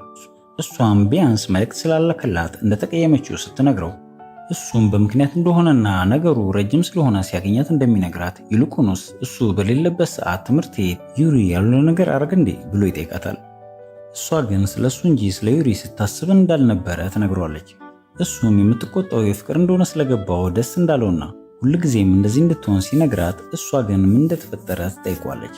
እሱም ስለተፈጠረው ነገር እያሰበ በሐሳብ ጭልጥ ይላል። ከ3 ቀን በፊትም እቤት ሲደርስ ሰራተኞቹ ፊታቸው ተደናግጦ ስላያቸውም እንደተፈጠረ ሲጠይቃቸው አባቱ ወደ ቤት እንደተመለሰ ስለነገሩት ወዲያውኑ ጮክ ብሎ ሁለቱን ወንድሞቹን ይጠራቸዋል። አባትየው የኪፈርን ትንሹን ወንድሙን መውሰድ ስለፈለገ የኪፈር ታናሽ ወንድም ኪረን ለኪፈር ከአባቱ ጋር መሄድ እንደማይፈልግና ከሱ ጋር መኖር እንደሚፈልግ እያለቀሰ ስለነገረው ኪፈር ምንም እንደማይፈጠርና በቅርቡ እድሜው ስለሚደርስ እነሱን የማሳደግ መብት እንደሚያገኝ ይነግረዋል። ሌላኛው ወንድማቸው ኪገን ግን እሱ እድሜው እስከሚደርስ ድረስ ችግር ሊፈጠር እንደሚችል በማስጠንቀቅ ታናሽ ወንድሙን ለማስተኛት ወደ ላይ ይዞት ይወጣል። ኪፈርም ወዲያውኑ ስልኩን በማውጣት ወደ ሕግ አማካሪዎቹ ይደውላል። እነሱም አይዞ በማለት ወረቀት እንደሚያዘጋጁና የአሳዳጊነት መብቱ ለሱ እንደሚሰጠው ነበር የነገሩት። ይህንን ነገር ግን ለጂ ሊነግራት አልፈለገም። በነጋታው ጠዋት ሲኤን እና ጂ ወደ ትምህርት ቤት ሊሄዱ ከቤት ሲወጡ በራቸው ላይ ጥቁር መኪና ቆሞ ስለተመለከቱ ጂ ወደ ሲኤን ዞር በማለት ፍቅረኛ ራኪ ናት በዚህ መኪና ወደ ትምህርት ቤት እንድትሄድ የላከችልህ ብላ ጠይቋለች። ወሬዋን ሳጨርስ ግን ሁለት ሰዎች ከመኪናው ውስጥ ይወጣሉ። ይህንንም የተመለከተው አይሪስ ግራ በመጋባት ወደዛ ይደርሳል።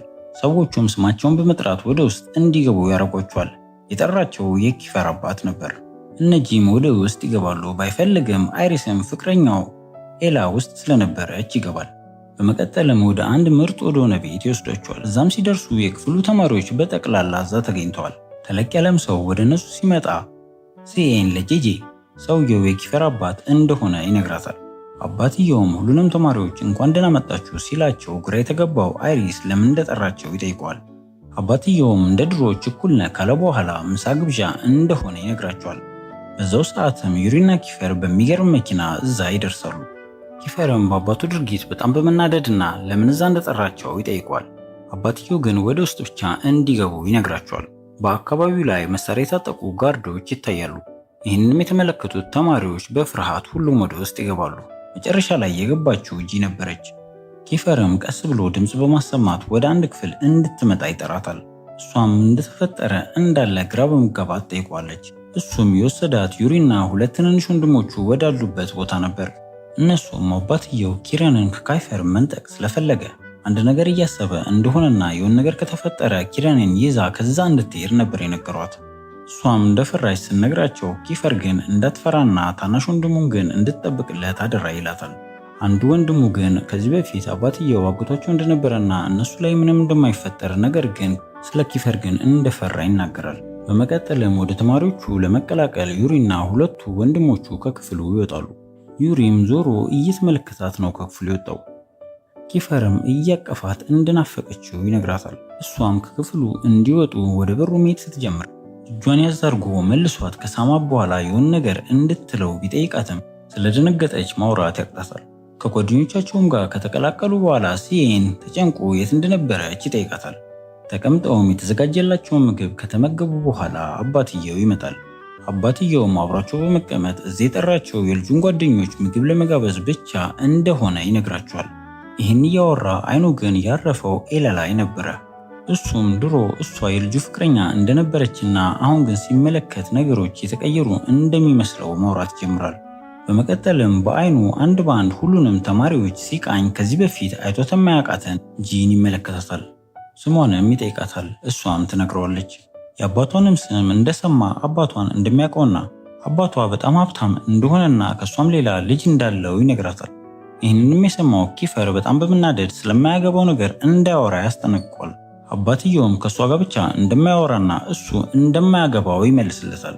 በመቀጠልም ከነ አይሪስ ጋር እንደምትመሳሰልና የእነሱ ቤተሰብ እንደሆነች እየተናገረ ቤተሰቦቿንም በአሽሙር መሳደብ ይጀምራል። ይህንን የሰማው ኪፈርም በመናደድ አባቱን ይናገረዋል። አባትየውም ስርዓት እንዲይዝና ያለው የሱ ቤት እስከሆነ ድረስ ስርዓቱን ጠብቆ እንዲኖር መሳደብ እንደማይችል ያስጠነቅቀዋል። በመቀጠልም አንድ ወረቀት በማውጣት ኪረንን የሚያሳድግበትን የመብት ጥያቄ የሚያረጋግጥ ፊርማ ኪፈርን እንዲፈርም ይጠይቋል። በሐሳቡ ባለመስማማቱ ጥል ተነስቶ ኪፈር ከአንዱ ጋርድ ጋር መደባደብ ሲጀምር ዩሪ ሊያግዝለት ስለተነሳ ሁሉም ተማሪዎች ሱፍ ከለበሱ ጋርዶች ጋር መጣላት ይጀምራሉ። ጂም ታናሽ ወንድምየውን ኪረንን ከዛ ቶሎ ብሎ እንዲወጣ ትነግሯለች። ኪረንም ቶሎ ብሎ እየሮጠ ከቦታው ይሄዳል። በዚህ ነገር በጣም የተናደደው የኪፈር አባት መሳሪያ በማውጣት እንዲሁም ጋርዶቹ መሳሪያ በመያዝ በማስፈራራት ወደ አንድ ቦታ እንዲሄዱ ያስገድዷቸዋል። እዛም ከደረሱ በኋላ አባትየው መሃል ላይ በመሆን ኪፈር እዛ ወረቀት ላይ ካልፈረመ ሁሉንም እንደሚደበድባቸው ይነግረዋል። ለያዘው ኪፈር ግብ ሊፈጥር ሲሞክር ሱፍ የለበሱ ሰዎች በደንብ አድርገው ይቀጠቅጡታል። ጂም እንዲተወው ብትለምነውም የካይፈር አባት ግን ነገሩን በማዞር ልጁን ለብር ብላ እንደቀረበችው ይነግራታል። በመቀጠልም ወደ ካይፈር በመዞር የማይረባ እንደሆነና እንዴት እናት አይነት ሴት ታገባለህ ብሎ ከጠየቀው በኋላ ጋርዶቹንም እንዲመቱት በማድረግ የያዘው ወረቀት ላይ እንዲፈርምለት ያስገድደዋል። ወረቀቱ ላይም ካልፈረመ ጂን በጥይት ተኩሰው እንደሚመቷት ይነግሩታል። ካይፈርም የተሰጠው ወረቀት ላይ ሊፈርም ሲል ጂ ግን እንዲያቆም ከነገረችው በኋላ ወደ ካይፈር አባት በመዞርና እነሱ ላይ መተኮስ እንደማይችል ምክንያቱም ይህንን ወሬ የቢዝነስ አጋሮቹ ከሰሙ ብዙ ችግሮች ሊከተሉት እንደሚችሉ በማስፈራራት እንዲሁም ይህን ካደረገ ስሙ ስለሚጠፋ እንደማያደርገው በመንገር ሽጉጥ የያዘውንም ጋርድ ተኩስ በማለት እንደማትፈራ ታሳያቸዋለች። ይህንን ነገር ስታረግ ግን ያጎቷ ልጅ አይሪስ ምን እያረግሽ ነው? አርፈሽ ተቀመጭ እንጂ በማለት ስለተጨነቀ ሊቆጣት ይሞክራል። ካይፈርም እንድታቆም ቢነግራትም እሷ ግን በአቋሟ ስለጸናች ይህን ነገር አስገድዶ ማድረግ እንደማይችል የገባው የካይፈር አባት በአሁኑ ቢያልፋቸውም ሌላ ጊዜ እንደሚገናኙ በማስፈራራት ከአካባቢው ሰዎቹን ይዞ ይሄዳል። ጂም ምንም ያህል ብትፈራ እነሴን ግን በብልሃቷ በጣም በመደነቅ ጀግናና ጎበዝ እንደሆነች ቢነግሯትም ካይፈር ግን ያረገችው ነገር ምንም አላስደስተውም። ምክንያቱም ሽጉጡን ይዞ የቆመው የካይፈር ጋርድ በጣም ታዋቂ ገዳይ ስለሆነ ሊመታት እንደሚችልና እንደዚህ አይነት ነገር ፈጽሞ ድጋሜ እንዳታረግ ያስጠነቅቃታል። እሷ ግን በውስጧ እንዴት እንኳን አያመሰግነኝም በማለት ትበሳጫለች። ዴቪድም ካይፈር ለደህንነቷ ተጨንቆ እንደዚህ እንዳላትና አሁን ግን ነገሩ ስላለፈ ወደ ቤት መሄድ እንዳለባቸው ይነግራታል። ወደ ቤትም ከሄደች በኋላ እንደተለመደው ከሴን ጋር አንድ ላይ በመሆን አይስክሬም እየበሉና ወሬ እያወሩ በመሃል ካይፈር ሜሴጅ ይልክላታል። እሷ ግን ሜሴጁን ልታየው እንኳን ፍላጎት አልነበራትም። ይህንንም ያስተዋለው ሲኤን ስልኳን አንስቶ ሜሴጁን በሚያነበው ጊዜ ካይፈር ወደ ስር እንድትወርድና ያለበለዚያ ገብቶ ለአንጅሎ ነገሩን ሁሉ እንደሚነግረው ነበር ሜሴጅ ጻፈላት። ይህንንም የሰማችው ጂ ቶሎ ማለት ወደ ካይፈር ጋር ስትሄድ ይህንን አጋጣሚ ተጠቅሞ ሲኤን የሷንም አይስክሬም ጥርግ አድርጎ ይበላባታል። ካይፈርም ጂን ወደ አንድ ቦታ ይዟት እየሄደ ፊቷንም አኮሳትራ ስለነበረ ፊቷን ያኮሳተረችው ቅድም በተፈጠረው ነገር እንደሆነና እንዲሁም ምን ማድረግ እንዳለበት ይጠይቃት ጀመር። እሷም በጣም በመናደድ እኔ ህይወቴን እንኳን አሳልፌ ሰጥቼክ እንዴት አንዴ እንኳን አመሰግናለሁ አትልም ስትለውም እሱም ይቅርታ በመጠየቅ ደጋግማ 3 ጊዜ ስለሰደበችው ቅጣትሽ ምን እንደሆነ ታውቂያለሽ አይደለ ሲላት እሷም ባክ ማይረባ ነገር በይሳት አታውራ ከፈለክ ሌላ ነገር መሳም ትችላለህ በማለት ግራ እንደገባትና በሱና በአባቱ መካከል ምን እንደተፈጠረ እንደማታውቅ ተነግሯለች። እሱም ወደ ኋላ ወደ ልጅነቱ በመመለስ አባቱ እናቱን ሁሉ ጊዜ እንደሚመታትና እሱም በህፃንነቱ ከዩሪ ጋር ሲደባደብ በጣም እንደሚናደድና በዚህም የተነሳ ዩሪን ለማሸነፍ ብሎ ተደባዳቢ እንደሆነ ይነግራታል። እናም የሆነ ቀን ተደባድበው ዩሪን አሸንፎ ወደ ዳይሬክተሩ ቢሮ ሂድ ሲባል ከፍርሃት ይልቅ እሱ አባቱ እንዴት እንደሚኮራበት እንዳሰበ እናም በዛ ጊዜ ዳይሬክተሩ ቢሮ ሲሄድ ዳይሬክተሩ አንጅሎን እንዳስተዋወቀው አንጅሎም ልክ እንደ አባቱ ያስፈራ እንደነበርና ነገር ግን አንጅሎ ከአባቱ የተሻለ መልካም ሰው እንደሆነ ከነገራትም በኋላ አባቱ መጥቶት ፊቱ ላይ ያለውን ቁስል አንጅሎ ሲያይ እንዳዘነ እንዲሁም ሁሉ ጊዜ እናቱ እየተመታች ሲያይ አቅመቢስ እንደሆነ ያክል እንደሚሰማው ይነግራታል። በዛም ጊዜም አንጅሎን ድብድብ እንዲያስተምረው እንደለመነውና እናቱም ድሮ ካይፈርና ኪገንን ከዛ ይዛቸው እንደምትሄድ ተነግረው እንደነበር እናም አንድ ቀን ይዛቸው እንደወጣችና እሱም ነፃ የሆነ ያህል እንደተሰማው ነገር ግን እናቱ ኪረንን እንዳረገዘች ስታቅ ለአባትየው ይቅርታ እንዳደረገችለት ይነግራታል። እንደዛም ቢሆን ግን አባቱ እናቱን ገንዘብ ሰረቅሽ በሚል ምክንያት ሁልጊዜ ይመታት እንደነበር ነገር ግን እሱ ሁልጊዜ እናቱ ስትደበደብ ሲያይ ዝም ማለት እንዳልቻለና አንድ ቀንም አባቱ እናቱን በሚመታበት ሰዓት ለእናቱ ደግፎ አባትየውን እንደገፈተረው ነገር ግን አባትየው መልሶ ራሱን እንደደበደበው እናትየውም ለማገላገል በመሃል እንደገባች ችግር እንደሌለውና እመጣለሁ ሂድ ብትለኝም አልሄድም ብዬ ስላስቸገርኩኝ አባቴ መደብደቡን ስለቀጠለ እናቴ አባቴን በጠርሙስ ከኋላው ትመቷል። በዚህም ምክንያት አባቴ ራሱን ይስታል። ነገር ግን አባቴ ራሱን ከሳተበት ሲነሳ እናቴን በማነቅ ከግድግዳ ጋር ያጋጫት ጀመር። በዚያ ጊዜ ግን ሊያግዛት እንዳልቻለ ምክንያቱም በጣም ስላመመው መሬት ላይ ወድቆ እንደነበርና ከመደብደቧም የተነሳ ብዙ ደም እንደፈሰሳት በዚያም ምክንያት እንደሞተች የእናቱም ነፍሰ ገዳይ አባቱ እንደሆነ ይነግራታል። ታሪኩንም የሰማችው ጂ በጣም ስላዘነች ታለቅሳለች። እሱም እንዳታለቅስ ያባብላት፣ እሷ ግን የራሷ ህይወት በጣም መጥፎ እንደሆነ እንደምታስብና የእሱ ግን ከሷ የባሰ እንደሆነ ትነግሯለች። በመቀጠልም አባትህ እንደዚህ አይነት ሰው አይመስለኝም ነበር፣ አንተ ብዙ ነገር አሳልፈሃል፣ ጠንካራ ሰው ነህ ስትለው ታሪኩን በመቀጠል የዛን ጊዜ ታናሽ ወንድሙን ኪገንን አብሮት እንደወሰደውና ሚስት ሲያገባ ግን ወደሱ እንደላከው አሁን ደግሞ በተቃራኒው ኪረንን መውሰድ እንደፈለገ ይነግራታል። በመቀጠልም ቅድም ያደረገችውን ነገር ደግማ እንዳታረግ ምክንያቱም የሚወዳቸውን ሰው ማጣት እንደማይፈልግና እሷን ደግሞ በይበልጥ ማጣት ስለማይፈልግ አባቱ ሊጎዳት ስለሚችል ፈጽሞ እንዳታረገው ያስጠነቅቃታል። ትንሽም ከተጨዋወቱ በኋላ ስለመሸ ወደ ቤት እንዲሄዱ ነግሯት ተስማምተው መሄድ ጀምራሉ። ቤትም አድርሷት ተሰነባብተው ሲሄድ በሩን የከፈተላት አይሪስ ቁጣ በሚመስል መልኩ ከካይፈር ጋር ምን እየሰራች ነው በማለት ይጠይቃታል። በመቀጠልም ካይፈር እንደማይወዳትና ከሷም ጋር አብሮ የሚሆነው ኤላ ከሱ ጋር ስለሆነች ሊያናደው ፈልጎ እንጂ እሷን ወዷት እንዳልሆነና እንዳትጃጃል ያስጠነቅቃታል። እሷ ግን እንደማታምነውና እንዴት እንዳወቀ ጠይቋለች። እሱም ይህን ነገር ለኤላ ነግሯት ስለነበረ ከሷ እንደሰማ ሲነግራት ጂ ከልቧ ታዝናለች። ቤትም ገብታ አልጓ ላይ ጋደም ካለች በኋላ ኪፈር ለሷ የሚላትን አማርኞች በጠቅላላ ለኤላ እንደሚላት ከአይሪስ ስለሰማች እጅግ ብትናደድም ነገር ግን አሁን ካይፈር ስለ ቤተሰቦቹና ሚስጥሮቹን በጠቅላላ ስለነገራት በጣም እንደሚወዳትና እንደሚያምናት በማሰብ አይሪስን ማመን አልፈለገችም። በመቀጠልም ስልኳን በማውጣት አይሪስ ስለነሱ ግንኙነት እንዳወቀ ለካይፈር በቴክስት ታሳውቋለች። እሱም ቶሎ ብሎ ስልክ ሲደውልላት ድምጿ ስለተቀየረ አይሪስ እንዳስለቀሳት ቢጠይቃትም እሷ ግን አይ አላስለቀሰኝም በማለት ትመልሳለች። ተደባዳቢው ካይፈርም መጥቶ አስለቀሰሽ እንዴ? ካልሆነ መጥቼ ነው መደብደበው ይላታል። በመቀጠልም ለቤተሰቦቿ እንደሚወዳት ለማሳየት ሁሉንም ነገር ለሷ ብሎ እንደሚጋፈጥ ይነግራታል። እሷም ነካ ያደርግሃል እንዴ ካለችው በኋላ በተደጋጋሚ እንደሚወዳት ይነግራታል። ነገር ግን እሷ ቅድም አይሪስ ያላን ነገር ትስላላት ለዘላለም እወድሻለሁ ሚላትን ነገር ሁሉም ሰው ስለሚጠቀምበት እሷና እሱ ብቻ የሚጠቀሙበት ሌላ ነገር እንዲላት ትጠይቋለች። እሱም አባባሉን ቀየር በማድረግ እስከ ዓለም ፍጻሜ ድረስ አፈቅርሻለሁ ይላታል። እሷም ወድሃለሁ ብላ እየመለሰች ድንገት ሴን ተነስቶ አንቺ ማን ነው የምታወሪው? ይህን ነገር ካይፈር ቢያቅ ይገልሻል ሲላት ስልኳን ደንግጣ በመዝጋት ትራስ ስለወረወረችበት እሱም መልሶ ስለወረወረባት መላፋት ይጀምራሉ። በመቀጠልም እሷ አንተ ሁሌ ነው የምታስቸግረኝ ስትለው እሱ ግን ከትንሽ ጊዜ በኋላ ከሷ እንደሚለይና እንደሚሄድ ሲነግራት ትደነግጣለች። እሱም ባለፈው የነገራት ቤት እንደተዘጋጀለትና በሚቀጥለው ቀን ወደዛ እንደሚሄድ ይነግራታል። እሷም እኔም ልትሄድ ነው ብትለውም እሱ ግን ምንም ማድረግ እንደማይችልና የሚሄድበትን ቤት አሪፍ እንደሆነ እሷም አልፎ አልፎ እየመጣች እንድትጠይቀው ይነግራታል። እሷ ግን አንተ ጋር የምመጣው አሪፍ ምግብ ካዘጋጀህልኝና ጥሩ መኝታም ካሰናዳህልኝ ነው ስትለው እሱ ግን አያሳስብሽ፣ እዚህም ቢሆን እኔ ነኝ ክፍልሽን ማጸደው ምግብም ማዘጋጅልሽ ስላላት እየተበሻሸው ከቆዩ በኋላ እሷ ልተኛ እንደሆነ ነግራው ትተኛለች። ጋደምም ካለች በኋላ እስከዛሬ ድረስ ዩሪን እንደዋሸችውና እውነቱንም መናገር እንዳለባት ማሰብ ትጀምራለች።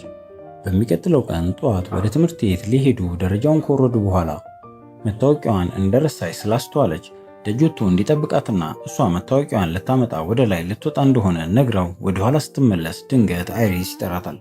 ወደ እሱም ስትሄድ አይሪስ ዛሬ ቆንጅዬ እንደሆነችና እሷ የዩሪ እጮኛ ብትሆንም ሁልጊዜ አጠገቧ ግን ካይፈር እንዳለና ይህንን ነገር እንድታስብበት ይነግራታል። አይሪስ ያወራው ነገር በጣም ቢያናዳትም እውነታውን ግን ስለነገራት በውስጧ የተፈጠረውን ነገር በጠቅላላ ለዩሪ ለመናገር ትወስናለች። ትምህርት ቤት ደርሳም ወደ ክፍል እየሄደች እያለ ዩሪ በቴክስት ጉንፋንና ትኩሳት ስለያዘው ዛሬ ትምህርት ቤት እንደማይመጣ ይነግራታል። እሷም እውነቱን ለመናገር በወሰነችበት ቀን በመቅረቱ እጅግ ትበሳጫለች። ከኋላዋም ድንገት የደረሰው ካይፈር መበሳጨቷን በማየት ምን እንደተፈጠረ ይጠይቃታል። ላለመናገር ብታስብም እሱ ግን ሁሉን ነገር ስለሚነግራት ለመናገር በመወሰን ለዩሪ ምንም ነገር ስላልነገረችውና ስለዋሸችው እንደከበዳት ታስረዳዋለች። በመቀጠልም ዛሬ ዩሪ ጉንፋን ስለያዘው ትምህርት ቤት እንደማይመጣና ለመናገር ስትል ወደ እነ ዩሪ ቤት ከትምህርት ቤት በኋላ እንደምትሄድ ስትነግረው ካይፈርም አብሯት ሊሄድ ቢፈልግም እሷ ግን ለብቻዋን መሄድ እንደምትችል ብትነግረውም እሱ ግን ለብቻዋን እንደማይለቃትና እሱ እዛ እንደሚያደርሳት ከስርም እንደሚጠብቃት የሆነ ነገር ከተፈጠረም ቶሎ ብለሽ እንድትነግሪኝ ብሏት በዚህ ተስማምተው ትምህርት ካለቀ በኋላ ወደ ዩሪ ጋር ትሄዳለች። ዩሪም ቤት ደርሳ ወደ እሱ ስትገባ ዩሪ በጣም በንዴት ዳርት እየተጫወተ ታገኘዋለች። ይህንንም ያስተዋለችው ጂ ልናገር አልናገር በሚል ሐሳብ ተከፍላ ታመነታለች። ይህንንም ያስተዋለው ዩሪ ምን እንደተፈጠረ ጠይቋት አንድ ላይ ይቀመጣሉ። እሷም ልነግረው የምትፈልገው ነገር እንዳለ ትነግሯለች። እሱም እሺ በማለት እንድትቀጥል ሲነግራት እሷም በልቧ ውስጥ ያለው ኪፈር እንደሆነና እሱም ብቻ እንደምትወድ እሱንም ከዚህ በላይ መጉዳት እንደማትፈልግና መዋሸት እንደማትፈልግ ትነግሯለች። እሱ ግን የማይገባው ደደብ እንዳልሆነና ሁሉንም ነገር ቀድሞ እንደሚያውቅ እንዲሁም እንደ ድሮ ልክ እንደ ሌላ ጊዜ አሁንም እንደተሸነፈ በንዴት ካወራ በኋላ ከቤቱም ለቃ እንድትወጣ እንዲሁም ከኪፈር ጋር እንደፈለገች መሆን እንደምትችል ይነግራታል። እሷም ድንግጥ በማለት ምን ለማለት እንደፈለገ ስትጠይቀው እስከ ሰርጋቸው ቀን ድረስ እንደፈለገች ከኪፈር ጋር መሆን እንደምትችል እንዲሁም ያኔ የአዲስ ዓመት ዋዜማ ጊዜ ምን እንደተፈጠረ እንደሚያውቅ ነገር ግን የሰርጋቸው ቀን ዕለት እንደሚያገባት እሷም አገባሃለሁ እንደምትለው ያለበለዚያ ግን የቤተሰቦቿን ድርጅት እንደሚያፈራርስ ይነግራታል። እሷም እንደዚህ እንዳያረግ ብትጠይቀውም እሱ ግን አሁን እንደፈለግሽ ነገር ግን መጨረሻ ላይ የኔ ነሽ በማለት ከቤቱ እንድትወጣ ይጮባታል። እሷም በጣም በማዘን ከቤቱ ውስጥ ትወጣለች።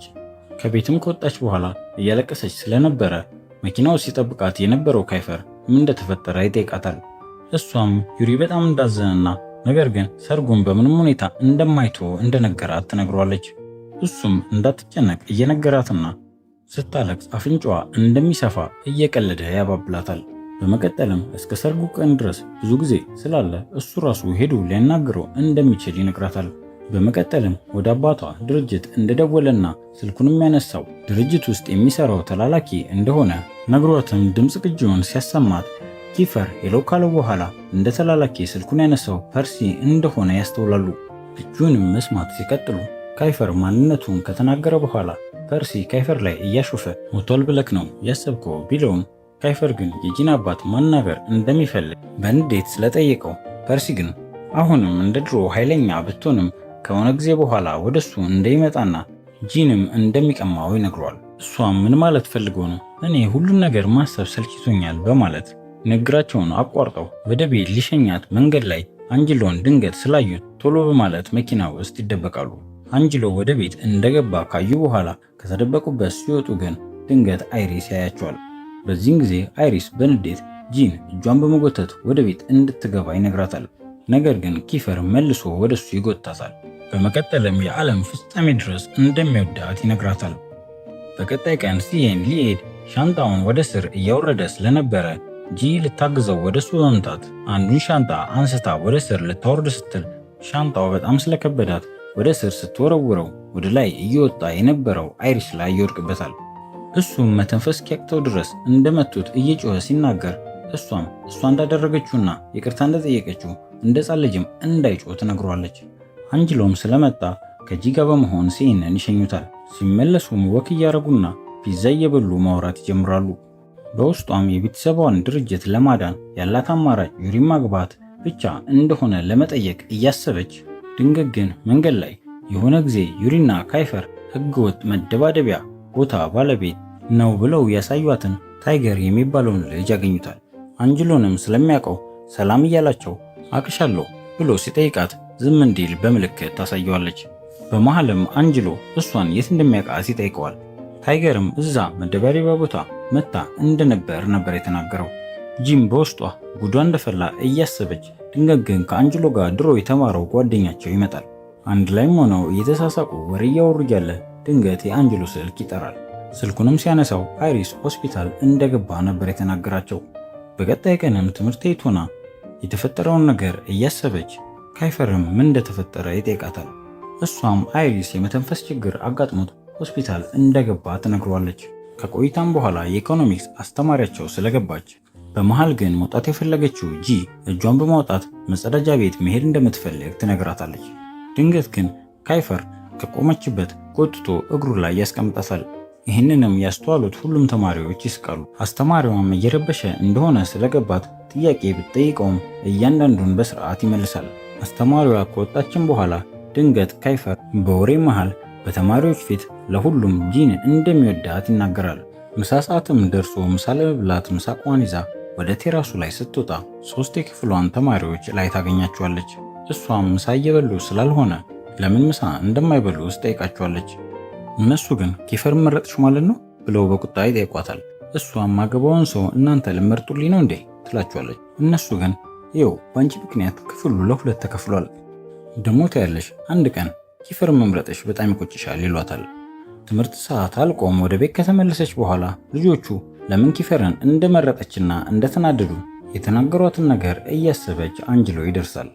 እሱ የሚሄዱበት ቦታ ስላለ ቶሎ ብላ እንድትዘጋጅ ነግራት ይዟት ሄደው ወደ እራት ግብዣ ቦታ ነበረ። እራት ግብዣ ቦታም የዩሪ ቤተሰቦችና ዩሪን ታገኛቸዋለች።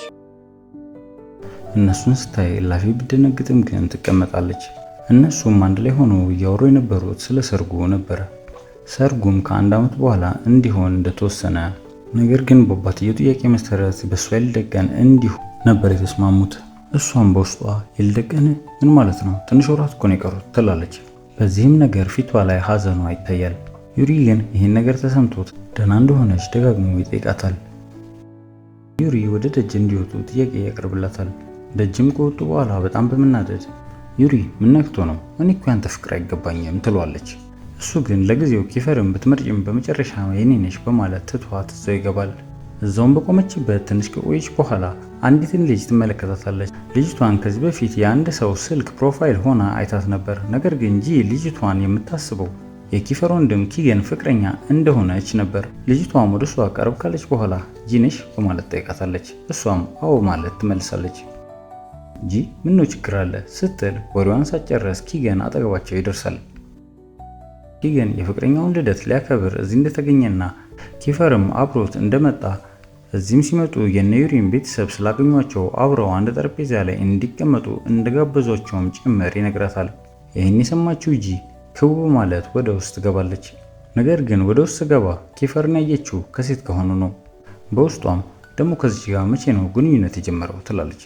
ልጅቷም ኪፈርን በተደጋጋሚ ጸጉሩን ይነካካች እንደሚያምር እየነገረችው ነበር። የዩሪን ቤተሰቦች እነ ኪፈርን መቼ እንደተገናኙ ከልጅቷ ጋር እየጠየቁት ነበር። ኪፈርም ከልጅቷ ጋር የተገናኙት ፓርቲ ውስጥ እንደሆነ ስሟም ሃኒ እንደሚባል እያስተዋወቃቸው፣ ይህን የሰማችው ጂ ግን በጣም በንዴት ፊቷ ተለዋውጦ የያዘችው ምግብ በህልም መመገብ ትጀምራለች። ይህንን የጂን መቀየር የተመለከተችው የዩሪ እናት አይኗን ከጂ ላይ መንቀል አልቻለችም። በመሃል ግን የዩሪ አባት አንድ ሰው ላስተዋወቃችሁ በማለት አንጅሎና ሚስቱን ይዟቸው ይሄዳል። ከኪፈር ጋር የመጣችው ልጅ እጅግ ቀበጥና እላዩ ላይም እየቀበጠች ስለነበረ ጂም በተራዋ በግልምጫ አላስቀምጥ ብላቸው ነበር። ወደ እነሱ ዞር በማለት ልጅቷ የዩሪና የጂን ግንኙነት ምን እንደሆነ ጠይቃቸዋለች። ጂ ለመመለስ ብታመነታም ቶሎ ብሎ ዩሪ በመሃል ገብቶ ከጓደኛ በላይ አርገሽ ታስቢን ትችያለሽ፣ ከፍቅረኛ ግን በታች ነን ይላታል። ነገር ግን የልጅቷ ጥያቄዎችና መልሶች በጠቅላላ እየቀበጠች ስለሆነ ጂን እላፊ እያናዳት መጣ። ስልኳን በማንሳት በጣም የሚናደድ ኢሞጂ ምልክት ትልክለታለች። ካይፈር ግን ለኢሞጂው መልስ እወድሻለሁ ብሎን ይላክላት። ልጅቷም የኪፈርን ጉንጮች እየነካካች ስለነበረ ዩሪ ወደ ጂ ጠጋ በማለት እንደቀናች ይጠይቃታል። ብድር መመለስ እንደምትፈልግ ይጠይቃታል። ቀስ እያልሽ ሳቅ ይላታል። ምን ማድረግ እንዳለባት ግራ ሲገባት በመደናገሯ ዩሪ በእሷ ላይ መሳቅ ይጀምራል። ያ እልህኛ ኪፈር ግን ሁለቱንም በንዴት አይን ይመለከታቸዋል። ልጅቷ ግን ስምሽ ጂ ነው አይደለ ብላ ጠይቃታለች። የሆነ ቦታ እንደምታውቃት ትነግራታለች። ጂ ግን በንዴት አይ የትም አታውቂኝም ትላታለች። በዚህም ወሬ ተነስቶ አንዳንድና አፍላፊ መካፈት ይጀምራሉ። ጂም ቆንጆ እንደሆነች የተናገረች የሷንም ውበት ለማግኘት በጣም ከባድ እንደሆነ ለልጅቷ ትነግራታለች።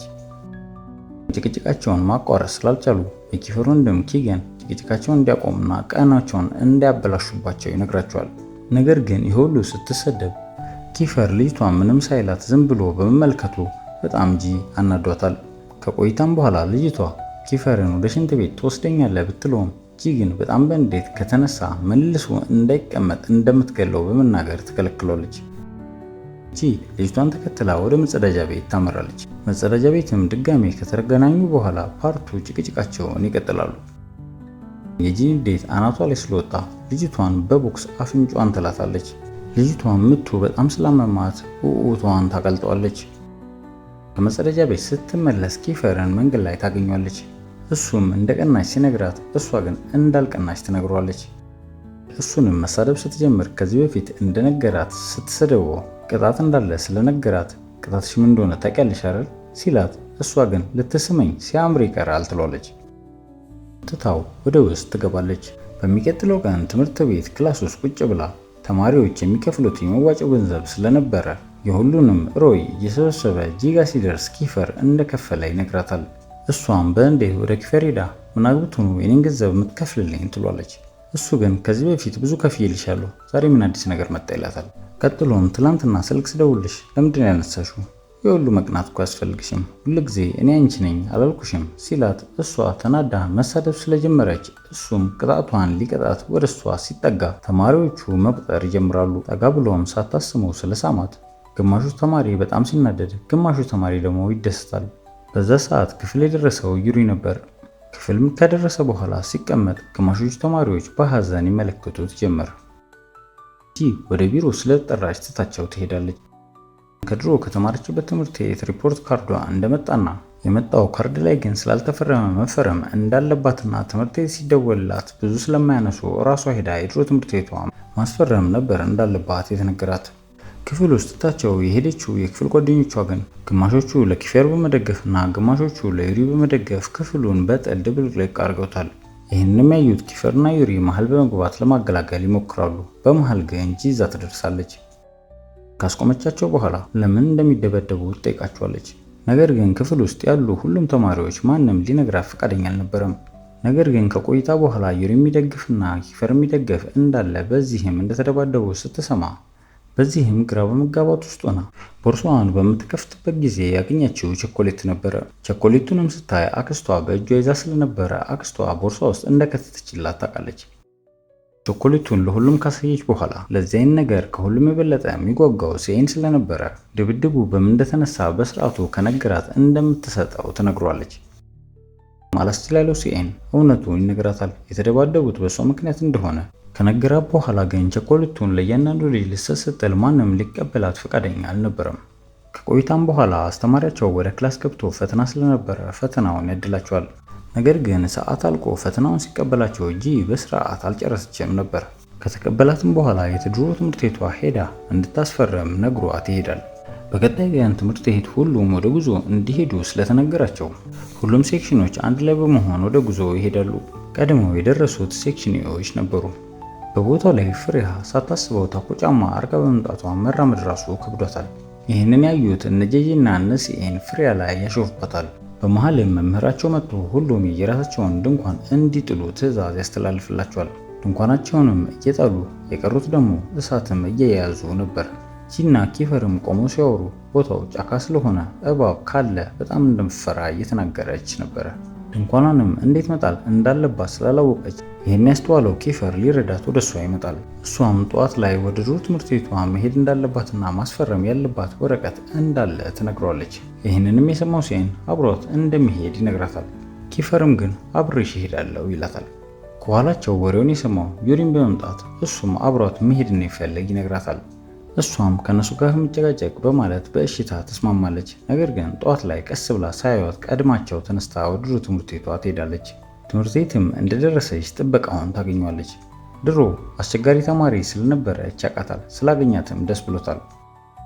ጥበቃው ስለ ድሮ ትምህርት ቤቷ አንዳንድ ነገሮችን ይነግራታል። ሰውየውንም አመስግና ከተለያየች በኋላ ወደ ቢሮ እየገባች የድሮ ፍቅረኛዋን ሳይረስም ባላገኘሁት እያለች እያሰበች መንገድ ላይ ግን ሳታስበው ከየት መጣ ሳትል ከኋላ ይዛታል። እሱ ግን እዚህ የመጣችው ስለናፈቃትና ልታገኘው እንደሆነ ከሆነ ብሎ ወደ እየጠየቀ ያንቃታል። እንዲተዋት እየነገረችው ድንገት መምህሯ ስለገባች እሱ ትቷቸው ይወጣል። አስተማሪዋንም አስፈርማ ስትወጣ ደጅ ላይ ይጠብቋታል። ሳይረስና ጓደኞቹ ከያዟት በኋላ በመገፍተር መሬት ላይ እንድትወድቅ አርገዋት ከዚህ በፊት ለሷ ብለው ካይፈር እንደጎዱት በመናገር ደጋግመው እየመቱ ሊጎዷት ሲሉ ከየት መጡ ሳይባል እነ ካይፈር እዛ በመድረሳቸው ምንም ሳያረጓት የተርፏትና በኋላ ኪፈር አቅፏ ከትምህርት ቤት ይዟት ይወጣል። ነገር ግን አቅፏ ሲወስዳት ዩሪ እያያቸው በጣም ልቡ ይሰበራል። ወደ ካምፕ በመመለስና የተለያዩ ትዝታዎችን አብረው በማሳለፍ በመጨረሻም ወደ የቤታቸው ሁሉም ይመለሳሉ። በሌላ መልኩ ጂ እቤት ስትሆን አብረዋትም አያቷ፣ አክስቷ እንዲሁም እናቷ አዲስ ካገባችው ባሏ ጋር ነበሩ። የሚያወሩትም ስለ አይሪስ ደህና መሆንና እቤት ሊመጣ እንደሆነ ነበር። በወሬያቸውም ጂ በጣም ደስ ብሏታል። እዛው እንዳሉ አይሪስ ይመጣል።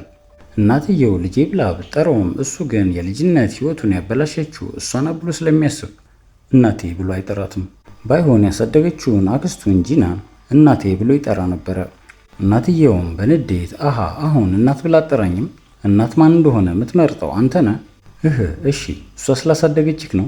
ቆይ በነገራችን ላይ ለጂጂ ወንድሟ መሆንህን ተናግረሃል? ጂም እስከዛሬ የተደበቃትን ይሄን ከባድ ሚስጥር ስትሰማ ድርቅ ብላ ነበር የቀረችው። እሱም እስከዛሬ ስለደበቅኩሽ ይቅርታ፣ እንግዲህ አሁን እውነታውን ሰምተሻል ይላታል። ጂም በዚህ ነገር በጣም ከባድ ሀዘን ውስጥ ገብታ ነበር። አይሪስም ወንድሟ መሆኑን ማመን ከብዷታል። እስከዛሬ ድረስም አጠገቡ ያሉ ሰዎች ለምን እንዳልነገሯት ራሷን እየጠየቀች ነው። በውስጧም አይወዱኝም ማለት ነው፣ ቢወዱኝ እውነታውን ይነግሩኝ ነበር በማለት እንደዚህ በሁሉም በመከዳቷ በጣም ታዝናለች። ሀዘኗን ፈንቅሏት እያለቀሰች ነበር። ፊልማችን ወደ ኋላ ከዛሬ 6 ቀን በፊት ሲወስደን ጂ ክፍሏ ውስጥ ተኝታ ስታስብ የነበረው ያኔ ካምፕ ውስጥ ሄደው አይሪስ፣ ኪፈርና ዩሪ ስለነበራቸው ነገር፣ ኪፈርም በዚህ ነገር ስላኮረፋት ደጋግማ ልታናግረው መልእክት ልካለታለች። እሱ ግን አንድም እንኳን መልእክቱን አልመለሰላትም። ምንም ብታረግ እሱ ማግኘት ስላልቻለች ወደ ቤት ትሄዳለች። በር ላይም ስትደርስ ላንኳኳ በሚል ሁለት ሀሳብ ተከፍላ ግራ ገብቷታል። ብዙ ከመነታች በኋላም የበሩን ደውል ስትደውል ወደ እሷ በሩን ሊከፍት የመጣው የኪፈር ወንድም ነበር። ለምን እንደመጣች ሲጠይቃት ኪፈርም ፈልጋ እንደሆነ ትነግረዋለች። ነገር ግን ኪፈር ቤት እንደሌለና ሲመጣም እንደሚነግረው ነበር የነገራት። ወንድምየውም በሩን ዘግቶ ወደ ውስጥ ከገባ በኋላ ወዲያውኑ ለወንድሙ ይደውለታል። ኪፈርም በዛ ሰዓት ለንደን ሄዶ ነበር። ወንድሙ እሱን ለመጠየቅ ጂ መታ ነበር ብሎ ሲነግረው ምን ሆና ነው ብሎ ደንግጦ ይጠይቀዋል። ወንድሙ ግን ደህና እንደሆነችና የሄደበት ነገር ላይ ብቻ ትኩረት እንዲያደርግ ከነገረው በኋላ ስልኩን ይዘጋዋል። ስልኩንም ከዘጋ በኋላ ስለሷ እያሰበ ትንሽ ቀን መጠበቅ እንዳለባት ለብቻው ማውራት ይጀምራል። በሚቀጥለው ቀን አንጅሎ ጂን ይዟት ወደ አንድ ቦታ ይሄዳል። አብረውም እየሄዱ ወዴት እንደሚሄዱ ስላልነገራት ወዴት እንደሚሄዱ ስትጠይቀው ወዲያው ግን የመጣችው የዩሪ እናት ነበረች። እሷም እዛ የመጣችው ለሙሽራ ቀሚስ እንድትመርጥ ለማጋዛት ነበር። በዚህም ነገር እቺ በጣም ትደነግጣለች። አንጅሎም ከነሱ ጋር ካገናኛ በኋላ እስከምትጨርስ የሆነ ቦታ ደርሶ እንደሚመጣ ነግሯት ይሄዳል። ወደ ነጂ የመጣው አገሪቱ ውስጥ አለ የተባለ ምርጥ ዲዛይነር ነበር። ዲዛይነሩ ግን ልክ እንዳያት እናትየው የመረጠቻት ሴት እጅግ አጥጋቢ እንዳልሆነች በጃፓንኛ እየተናገረ ነበር። የሙሽራ ቀሚሱን ስትለካ እናትየው በጣም ትወዷለች። እናትየው ደስተኛ ብትሆንም ጂ ፊት ላይ ግን የሚታየው እጅግ ጥልቅ ሐዘን ነበር። በውስጧ የማታፈቅረውን ሰው ስለሆነ የምታግባው ምን ማድረግ እንዳለባት እያሰበች ነበር። እናትየውም ስትመለከት ወደ ጂ ዞራ አንቺን እንደ ልጄ ሚስት ማየት አልፈልግም፣ ነገር ግን ዩሪ የሚፈልገውን ማንኛውም ነገር አረግለታለሁ።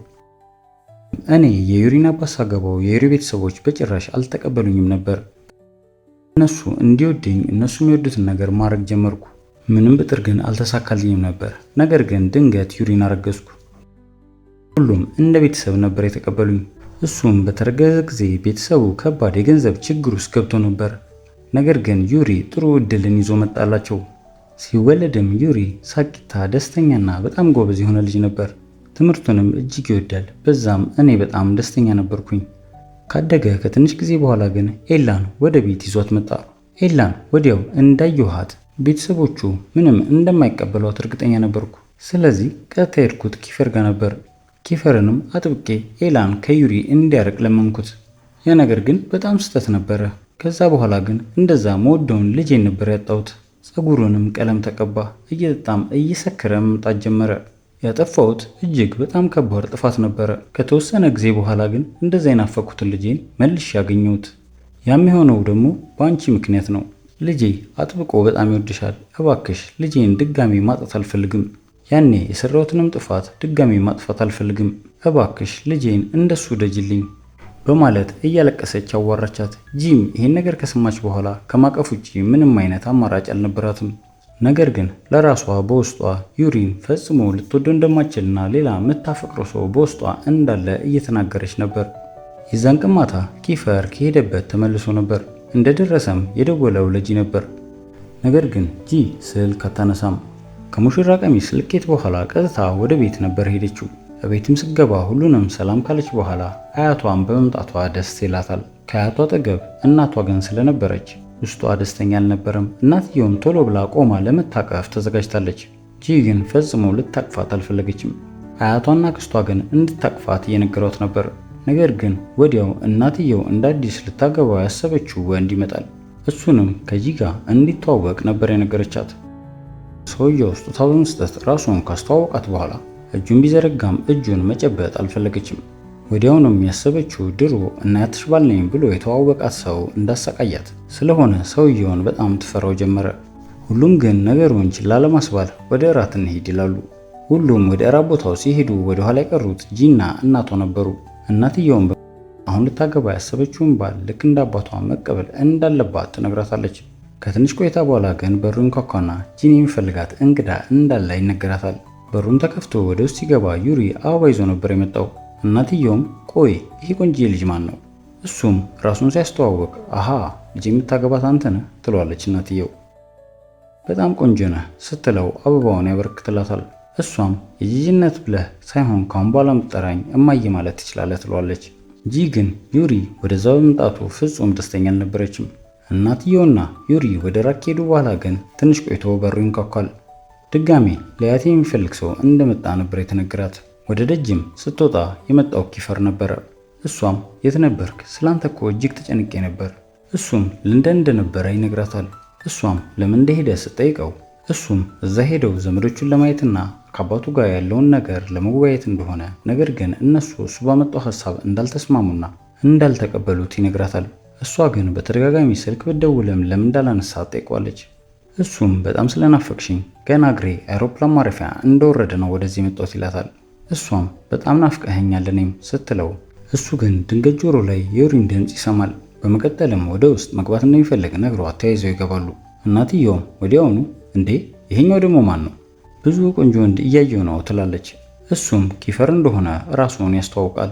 የአባቱንም ስም ስትሰማ ኦኬ ለዛ ነው እንደዚህ ቆንጆ ሆንከው የሱ ቤተሰብ እንደሆንክ ታስታውቃለህ ትሏለች።